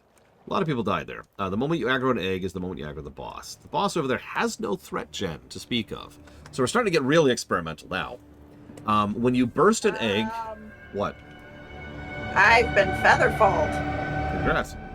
When you burst an egg, it does some damage to you, but it also does a crap ton of damage to the boss. So there's the mechanic. You pull the boss over an egg, you burst the egg. Cool, right? There's a couple of asterisks to that, though. First of all, he has a stacking bleed he will use on anyone in melee. We're now in aggro because someone... So you notice how he's really, really slow, right? But he also has a Thorns ability. Anyway, so he's super slow. And... oh yeah, also the eggs spawn hatchlings, by the way. He's super duper slow, but every 3 seconds, I want to say, he gains a stacking buff of moving faster. After about 60 seconds, he will be fast enough that he can catch you. You can no longer kite him. And at that point, you need to burst an egg, because bursting an egg kills his momentum. There are no more eggs. Yep. If you run out of eggs and you haven't killed them, then you're dead. You've just wiped. Congratulations. Let's see, what else? He also has a permanent thorns. He's also completely immune to taunt.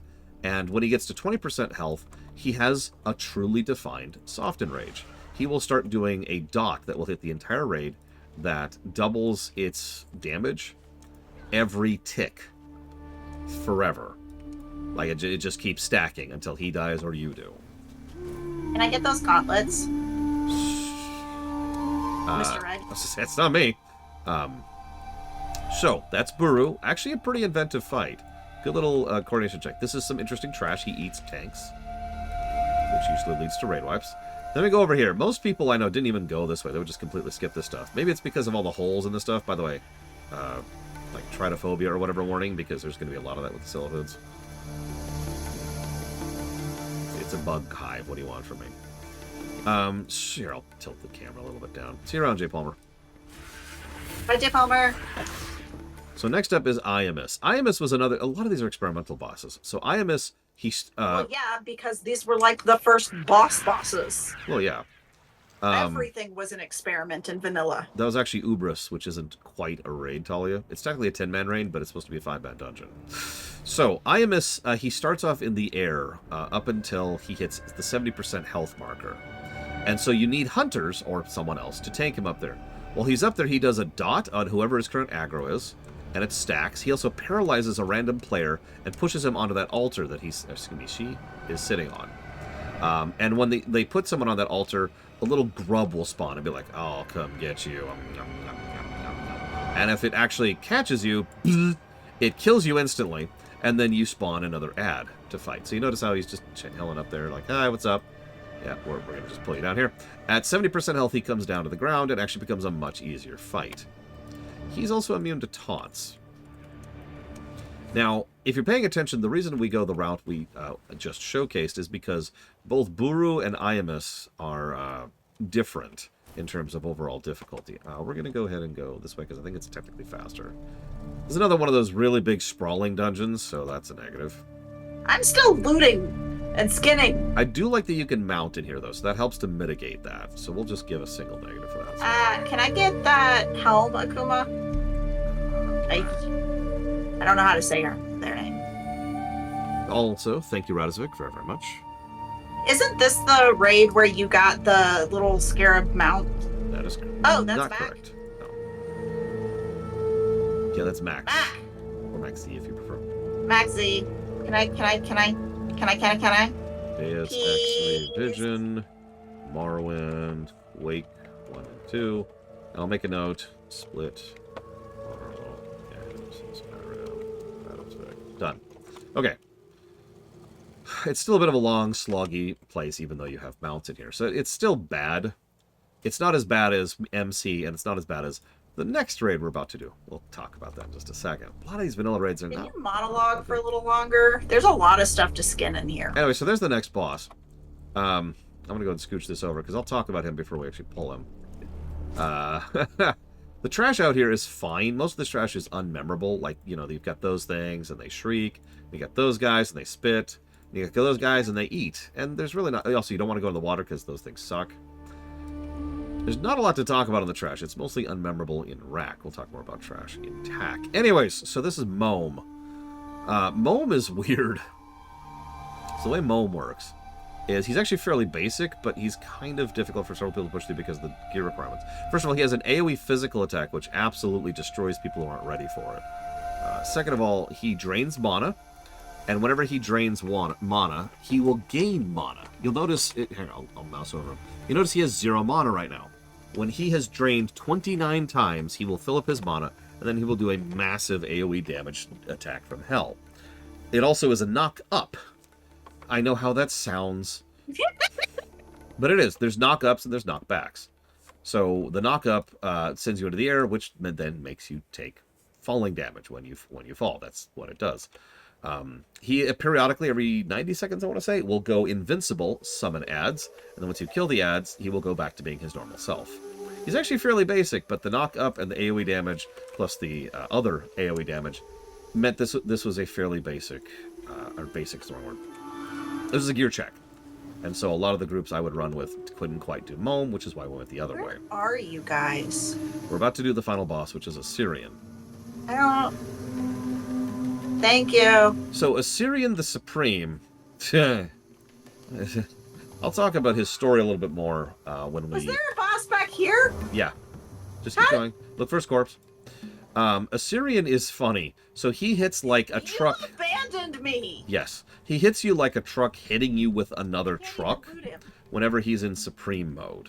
So what you have to do is there will be these... there will be these I want the crystals gloves. that spawn periodically throughout the course of the raid arena.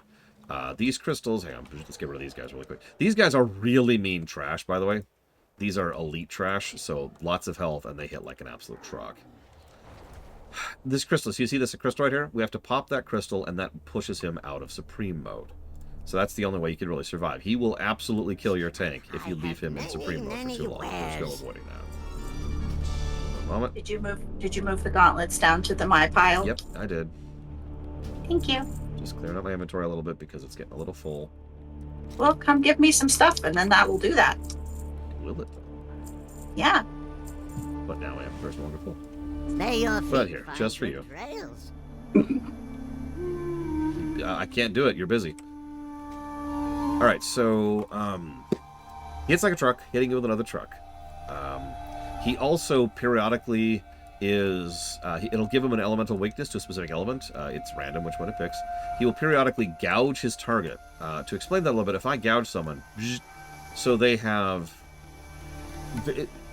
They're stunned, but not really stunned. It's a separate mechanic. It means you're CC'd, but any damage will break you out of it. Okay? So there's other ways to deal with that, as opposed to just a stun, which there's nothing you can do. You just wait it out. However, enemies will never target you if you are gouged. So he will just... Yes, I know that. No, that one I was out of range on. No, you weren't. Hang on. Sorry, I forgot there was a bunch. Okay, the gauntlet you were out of the range on, actually. Sorry. Yeah, that was the one on that last... All right, that last boss. What do I do with these scarabs? So, I would toss Are they them good for personally. anything? No. Okay. So, he also has sand vortexes which go around, which just fling you into the air, more knock-up mechanics. And he's got Curse of Tongues, which he does in an AoE, which reduces your cast speed. He also periodically does something called War Stomp, which is a huge damager, which will probably kill anyone but the tank, and also has a knockback mechanic.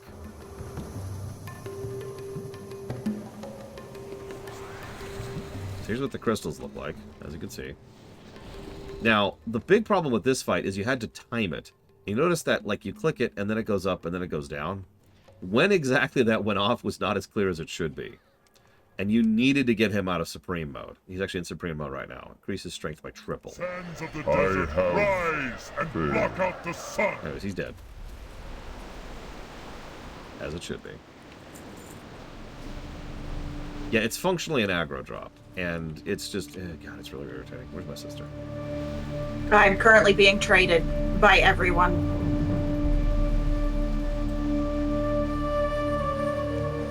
Okay, I am no longer being traded. Come on. I'm waiting on you. There we go. I was looking for your loot. I thought you were trading me things. Nope, I didn't get anything. So that was Rack.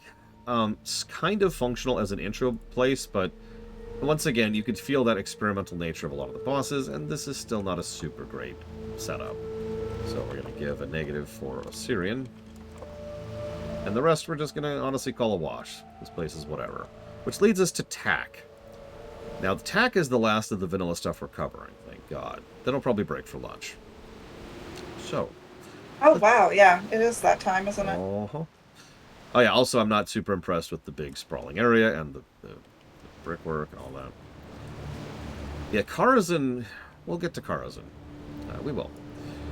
We'll be covering that as part of the BC content. Hey, Ganas. So, Tack. So, Rack and Tack... We have a mage with us. Yeah. We could have just, like, gotten a portal out of here. To where, though? Like, where we're going is, like, well, half a mile from the exit portal. This is still probably faster, is my overall point. Okay. Alright, so Tack is really when we're getting an experimental, but there's one huge flaw of Tack before we even go into it, and that is that I keep getting texted, and I don't want to deal with that right now. Moment. I know how to deal with this stream. Text. Send.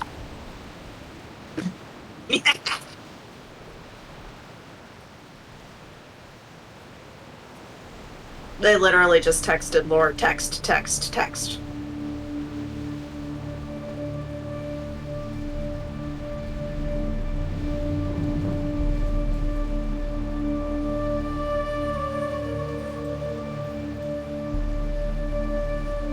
So, back in the day, and this is no longer a thing, so it's not part of the review, so just for historical context, there was the concept called elemental damage. There's damage types. Holy wasn't quite a thing originally, but there was fire, arcane, frost, and nature. And shadow, excuse me. Okay. Now, obviously that was partially for like the kind of damage you do, and that would change how much you do. Like I mentioned how Chromagus can change his weaknesses, stuff like that. Well, there was another variant there, and that's what the enemies would do. You remember how I mentioned that one of the bosses back in Molten Core would do shadow and fire damage? That was considered a big deal, because you'd probably have fire resistance gear for that fight, and it wouldn't help against that. Well, Tack is when they really tried to interrupt me with a sub from Justin, but failed. Tack is when they leaned super heavily into the elemental resistances concept. In fact, they actually added a whole sub-mechanic in Silithus, as well as in Rack, the AQ20 dungeon, just to get your resistance gear, just to do this raid. It was essentially another layer of farming on top of absolutely everything else. Now I'm going to let Justin interrupt me. Thank you for the sub, Justin. I do always appreciate you. Justin T1973. That's going towards FF5. Stranger of Paradise and Resident Evil Block. So, that doesn't really matter on the first boss here. This is Scarab. High Priest Scarab, whatever his stupid name is. This is the one that has the thing. Yeah, we'll get to this guy in just a second. But a lot of the fights in here all did nature damage. And they pretty much mandated, you got nature resist gear, right? And so you remember how I mentioned how in Molten Core you were designed to do trash, then do the first two bosses, then you hit a barrier boss, then you do the next few bosses, then you hit another barrier boss? Like I said, that was normal design back then. Tack is the exact same way. You were supposed to farm the first few bosses and Rack in order to then get enough resistance gear to again push past the barrier bosses. But you notice how artificial that is. The only thing What?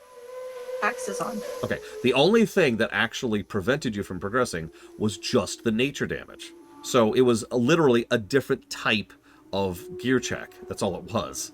And I'm not a huge fan of that. I think that's one of the reasons why Tack is almost as bad of a raid as Molten Core, despite the better design overall on page. Now, none of that affects the review, but here we are. So Prophet Scarab. He's pretty simple. He does Arcane Explosion, which is obvious. Earth Shock, which is an interrupt. Oh yeah, he'll also mind control you, which lasts for 20 seconds, buffs the hell out of the person he's mind controlled, and cannot be dispelled. All you can do is live for the 20 seconds of one of your party members being on his side for a bit. It sucked. Back in the day, this was in many ways a barrier boss of his own, because simply getting through that mind control is a terrible thing. Also, periodically, he will summon 2 clones of himself, and then they will teleport, basically being like a shell game thing, so you have to figure out which one's the real one, and then kill the other 2. This boss was awful, and just coordinating through this guy was terrible. So eager to die, I will be happy to accommodate you. Like, this guy turbo sucked. And one of the worst parts of it was he actually became worse when you came back at higher level, because he would still mind control you. So, notice we can mount here. Give me the hammer. No, he didn't have a meteor strike. I guess I could give it to you now. This is you. Yes, I know. So this is a change. Back in the day, you had to have special mounts, which only dropped in here in order to be mounted in this dungeon. I just linked a couple of them if you want to control click. So, what do you mean? I picked up 2 of them if you Oh, wanted to control yeah. click to show them off. Well, I mean, I can just pull them out. I have all of them. I have the red one, for God's sakes. Yeah, I just picked up the yellow and the blue, Yeah, there which it are is. the 2 most common. So yeah, you had these little battle tank things, right? Yeah, the reds were They the didn't status do symbol. anything other than be a mount. Yeah, so in other words, in case you're missing that, you had to grind mounts to be able to mount in a gigantic-ass dungeon. I have no idea, Spartan. Periodically in the dungeon, you'd see these scarab coffers. These would be... Who pulled something? Me. Because it ran on top of me. Okay. It's dead now. Periodically, you would get these coffer keys. In fact, we just saw several. And you would be able to use these to unlock these. These would give you various scarabs. Those scarabs were things you could use in order to get the resistance loot that I just mentioned. So, already we've got some negatives that I'm not going to give, but, you know, whatever. Then we go out here and we find these trio. So this is the very, very first elite mode fight in the entire I game. just got the green one. Congrats. So elite mode is that's their term for it, not mine. The elite mode concept is, depending on how you do the fight, changes the difficulty of the fight. This is something that persisted at least as far as Pandaria. I think it kept going after that, but I know there's at least one fight Pandaria like this. So the order in which you kill them changes how the fight progresses. And that also changes the loot you get. The hardest mode gives you the best loot. The easiest mode gives you use. These are also optional, by the way. You notice there's 3 separate, completely optional fights within this raid. There's actually not much to this fight, as weird as it sounds, because it was an extremely experimental fight. There's some basic attacks, AoE Fear, Princess What's-Her-Face, she actually heals within a certain range. There's a charge knockback that will kill you if you're not a tank, and there's lots and lots and lots of nature damage. So we'll kill the Priestess first. And when you do, the others eat her, and then get stronger. Then we'll kill the next one, and then he'll eat him, and get stronger. At some point he'll do it. Maybe, he might not. I hope I didn't kill him too quickly, because I might have actually done that. We might be bugged. We might be stuck here forever. Oh yeah, they also summon ads. There we go. Okay, cool. So, we're going to pretend that we actually killed them there instead of resetting them, and now we're going to move on with our lives. You notice now you can just bring whatever mount you want to, and you don't actually have to do the stupid garage. Anyways. Are they going to respawn? Sure, but who cares? I shall wait. You're feel free to kill him. Just don't kill him too quickly. So, there's our first elite fight. Cool. You'll notice that the first fight is just kind of an irritation check, and the second fight is just sort of there as an experimental fight. Surely the third fight is going to be the one that really makes it work. After all, we've got giant-ass corridors with dozens and dozens and dozens of trash packs in them. Surely this raid is going to be better than the Molten Core, right?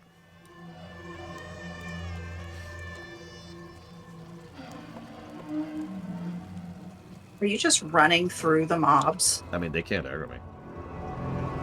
It looks like they've aggroed you. That's because they aggroed someone else. Ah. So this is Battleguard Sartura. You ready for this? Because this is great. She can cleave, she can haste herself, and she can whirlwind. That's it. So this was a be aware of your AoE fight. And that was kind of it. There was really not much else going on here. This is a surprisingly frustrating fight. Boop. As usual, these really simple fights tend to be the really frustrating ones. Let me see how that goes. Let's have a huge... Oh, you didn't have a map back in the day, too. Another thing. Wait, am I going the right way? This way. So, let's talk about gauntlets. Let's talk about gauntlets. So this right here is the gauntlet in the game. There are several. I've already showed you one of them with the suppression room, but this is the one. So these trash respawn in seconds, and there's lots and lots of them. There's also elite trash in there. You can see them. They're the blue ones. And this is a long-ass corridor. This is the truest example of what a gauntlet really is, because the whole group needs to move in a very tight circle. Fight, move on, fight, move on, fight, move on, and slow-mode your way through this giant-ass place. Now, Lord Harmon says, but there's a rest state. Yeah, that's actually a bug, ironically.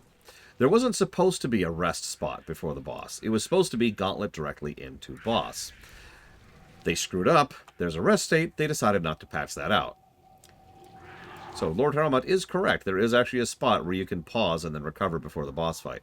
I should mention, as further showcasing of this boss has an absolutely ginormous aggro radius. Like, he will aggro you from a mile away. Oh, by the way, they also slow you in here. So I don't actually remember if we had combat res. No, we did. Druids had a combat res. It was expensive and had a 10-minute cooldown. It was pretty much why you would bring druids to raids. That's a good question, Fife. Anyways, so moving on from that question immediately.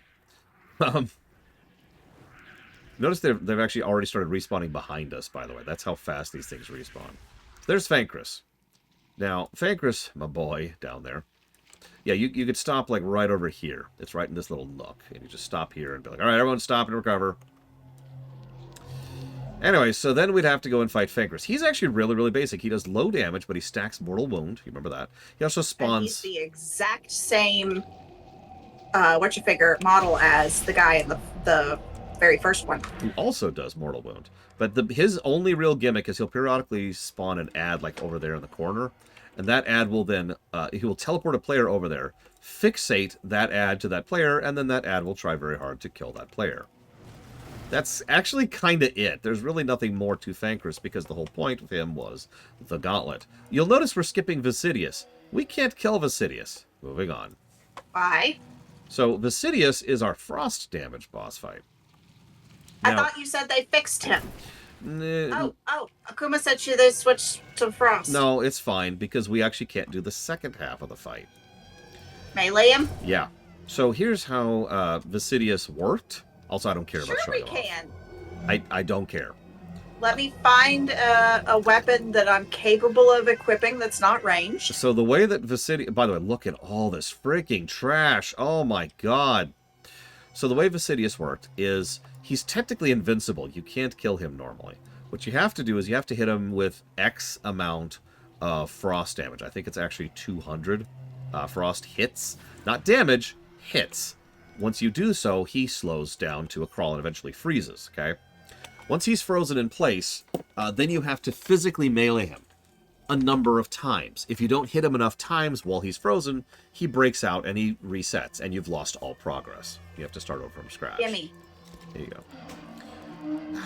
Really? No! No! Thank you. So, what's my train of thought? So you have to freeze him with X number of frost hits, then you have to hit him with X number of melee hits in a timer. While he's being frozen, he has a poison volley, which is dispellable, but does tons of nature damage. And he shoots out toxic clouds, and he himself hits very, very, very fast, which is its own thing. I'll talk about more later. That's it. It sucks. It's a huge gimmick fight, and it's the definition of a bad gimmick fight.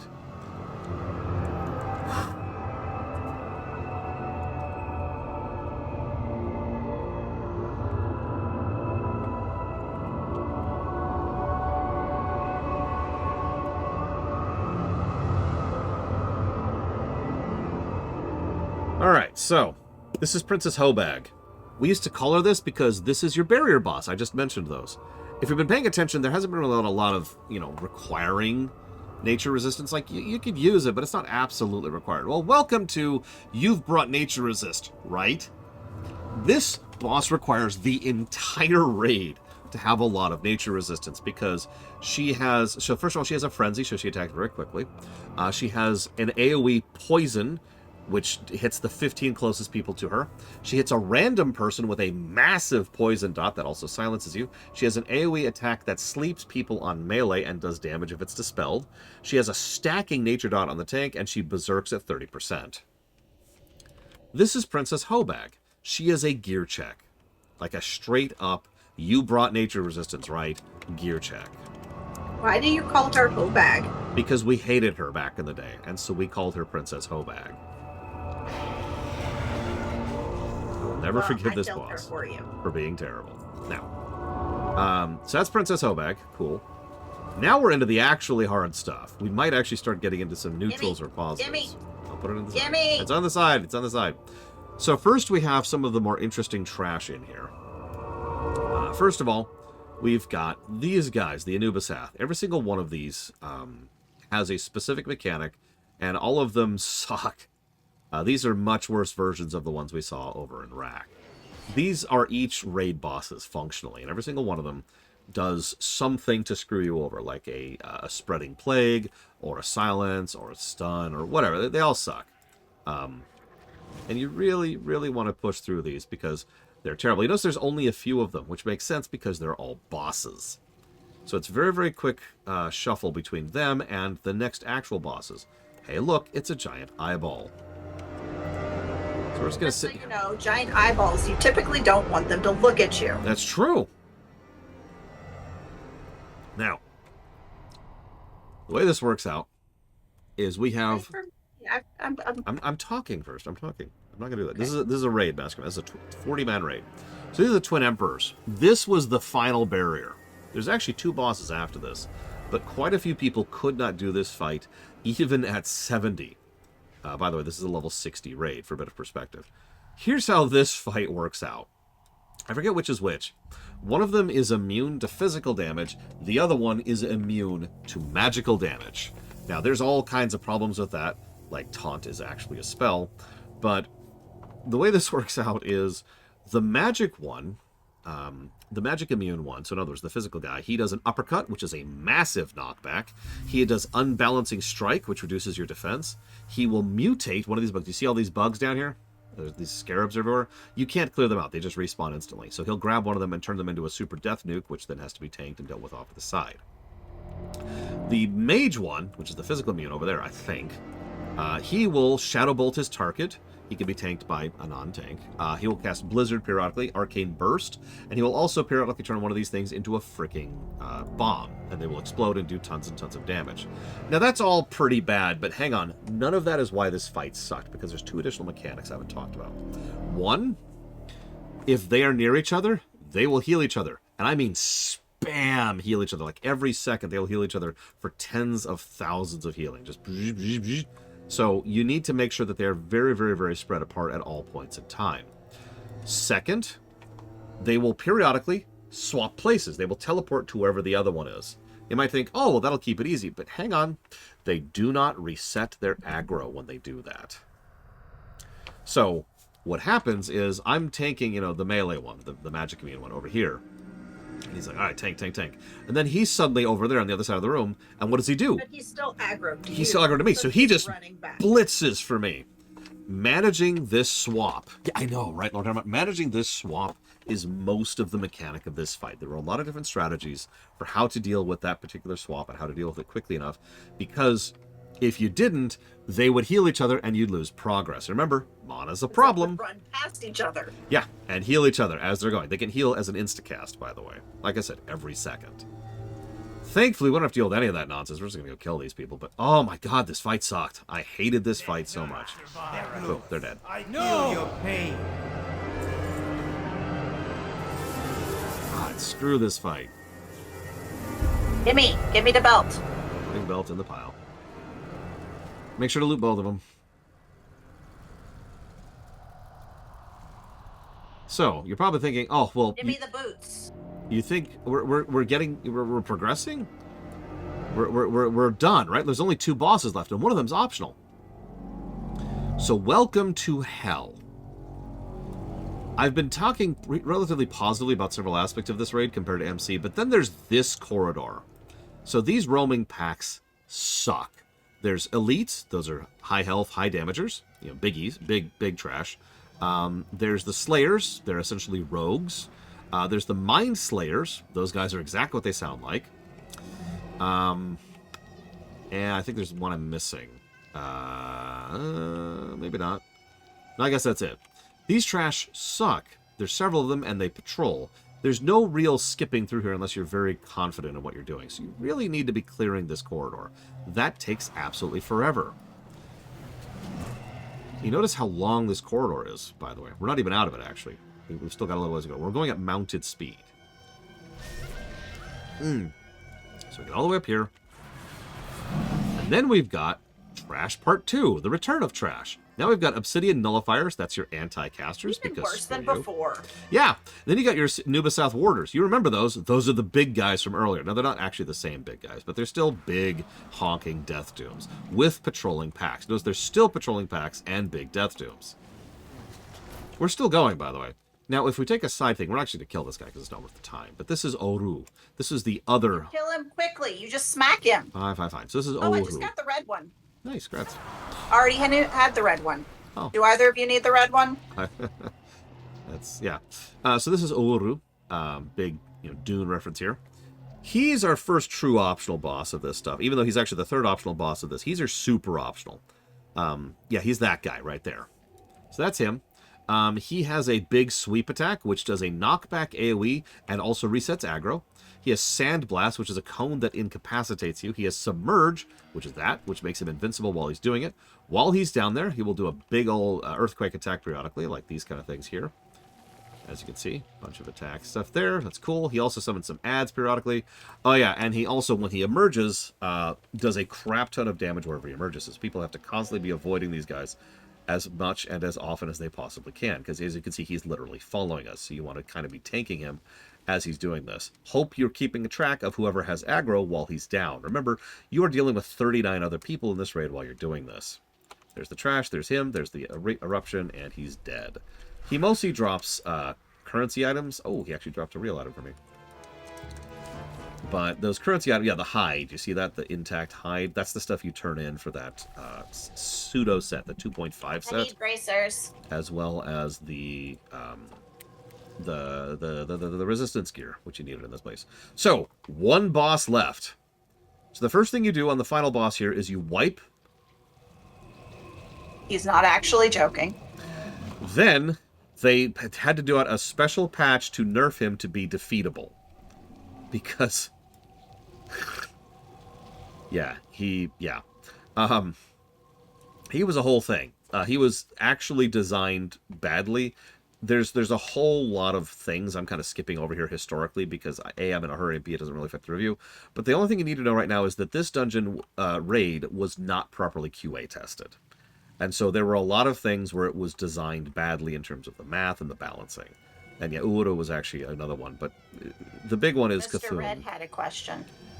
Was he truly undefeatable? He was considered mathematically impossible. Ion himself, correct me if I'm wrong on this, was the one who actually championed the idea that he was actually mathematically impossible. Now, if he truly was or not, that's not something I am aware of, but they did have to do a patch to fix Cthulhu in order to make him possible. So we've already aggroed him because we already walked into the room. Maybe not. Either way, that's the Eye of Cthulhu, so we are fighting an old god. Now, let's talk about this guy. So he's actually got a solid 2 phases. Holy crap. First phase, he only really does 2 things. First, he'll have a beam attack, which is the first implementation of this concept. It's the rotating beam, where he just does tons and tons of damage, and he slowly rotates. And if you get in the path of it, you die. He also does a chain lightning, but it's a weird chain lightning. Most chain lightning, each time it bounces, does less damage each bounce. His does more each bounce. Now, if you don't understand how awful that is, remember that you have 40 people crammed into a room. So there was a whole a whole aspect of this fight which was just around making sure that you only had certain people in groups throughout. If I showed you a picture, you'd see what I mean. But you wanted to make sure that in this room you had people spread out all throughout the room to not be too close to each other, and to make sure that if you needed anybody close to each other, they needed to not be close to anybody else. So packs, in other words, right? Pack here, pack here, pack here, pack here. So if it bounces, it only bounces like 2 or 3 times, because if it keeps bouncing, you're gonna wipe. You will periodically spawn claw tentacles that do a knockback and a hamstring, and eye tentacles which channel mind flay. Yes, that's right. Both tentacles do slows. Did I mention he has a giant beam attack where if you don't get out of the way of it, it kills you? Huh. Anyways, let's go and do phase 1, and then I'll talk about phase 2. He's gonna be. I'm actually not gonna kill him because I kind of want to show off a little bit this. Yeah, it's not. The mechanic of the fight is actually pretty easy if you think about it. This is the chain line here. I'll go ahead and demonstrate it. I'll go ahead and get it to chain here. Chain. Oh, hang on. Claw. Go away. Chain. Damn you. Chain. I might be resisting the attack because I'm too high level. Chain. Chain. There we go. There, you saw the chain for a second. So, yeah. It hit all of us that time. Look, it's doing it again! Yay! It's actually doing 40 damage with that one. That's how fast that one escalates. Anyways. And then he'll do... hang on. Oh, I don't actually have my tracker up. That's whatever. He shouldn't actually be too long, but I kind of want to show this off a little bit. Yep.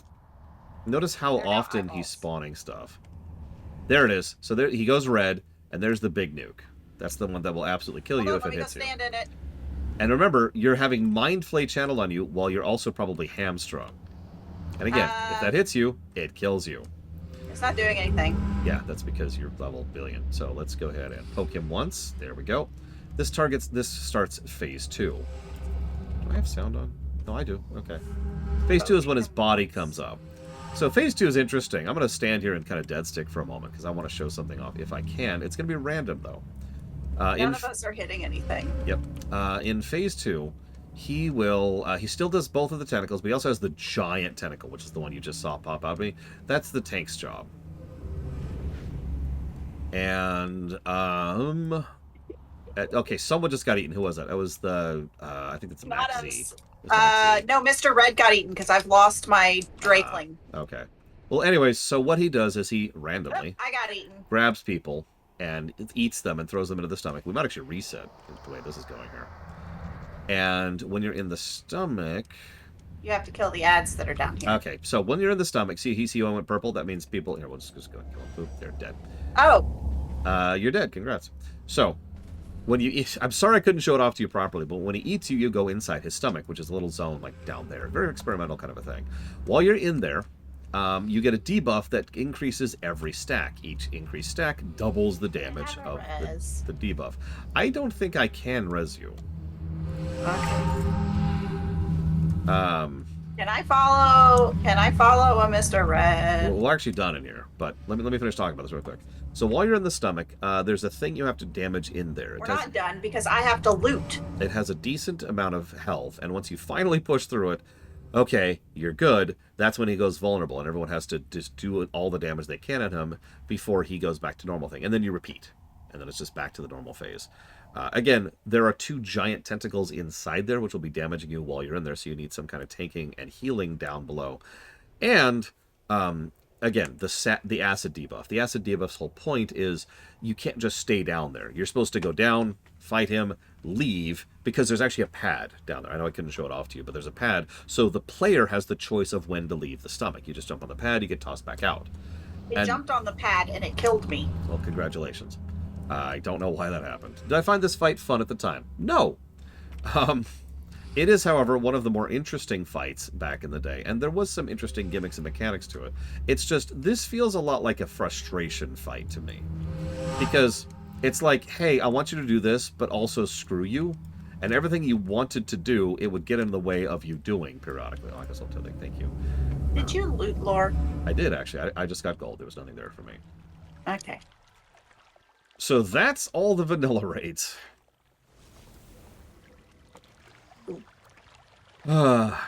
He would also drop a quest item which you could turn in. I don't even remember what it gets you anymore. It's been a long time.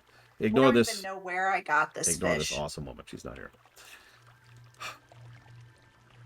I'm not here. Zul, Screw! The stupid hallway is back. it just Hearth says, or kill your way through No, it. I want my stuff. Yeah, there's no Zul'Gurub raid to speak of. Karazhan we will cover later. That's a BC thing, and Noxuramas is a Wrath raid. So that's actually it for the vanilla stuff. So obviously, we've got some decent story positives, kind of, not really. Several story negatives, one potential gameplay positive, and 42 gameplay negatives for mostly for Molten Core, but also for Blackwing Lair, Rack, and Tack, because none of those raids were good. Now, that's a hell of a start right there. And I stand by that completely, but you have to understand something. Because WoW is the kind of game that's going to get individual boss positives and individual like trash positives and level design positives. And that is what's going to happen, possibly not immediately because we got to cover the BC stuff, but that's what's going to happen effectively going forwards. So if 42 sounds bad, remember how many bosses we just went through and how much trash and how many levels we just went through. And then think about us giving 4 raids 42 positives instead. Because that's what's going to be happening.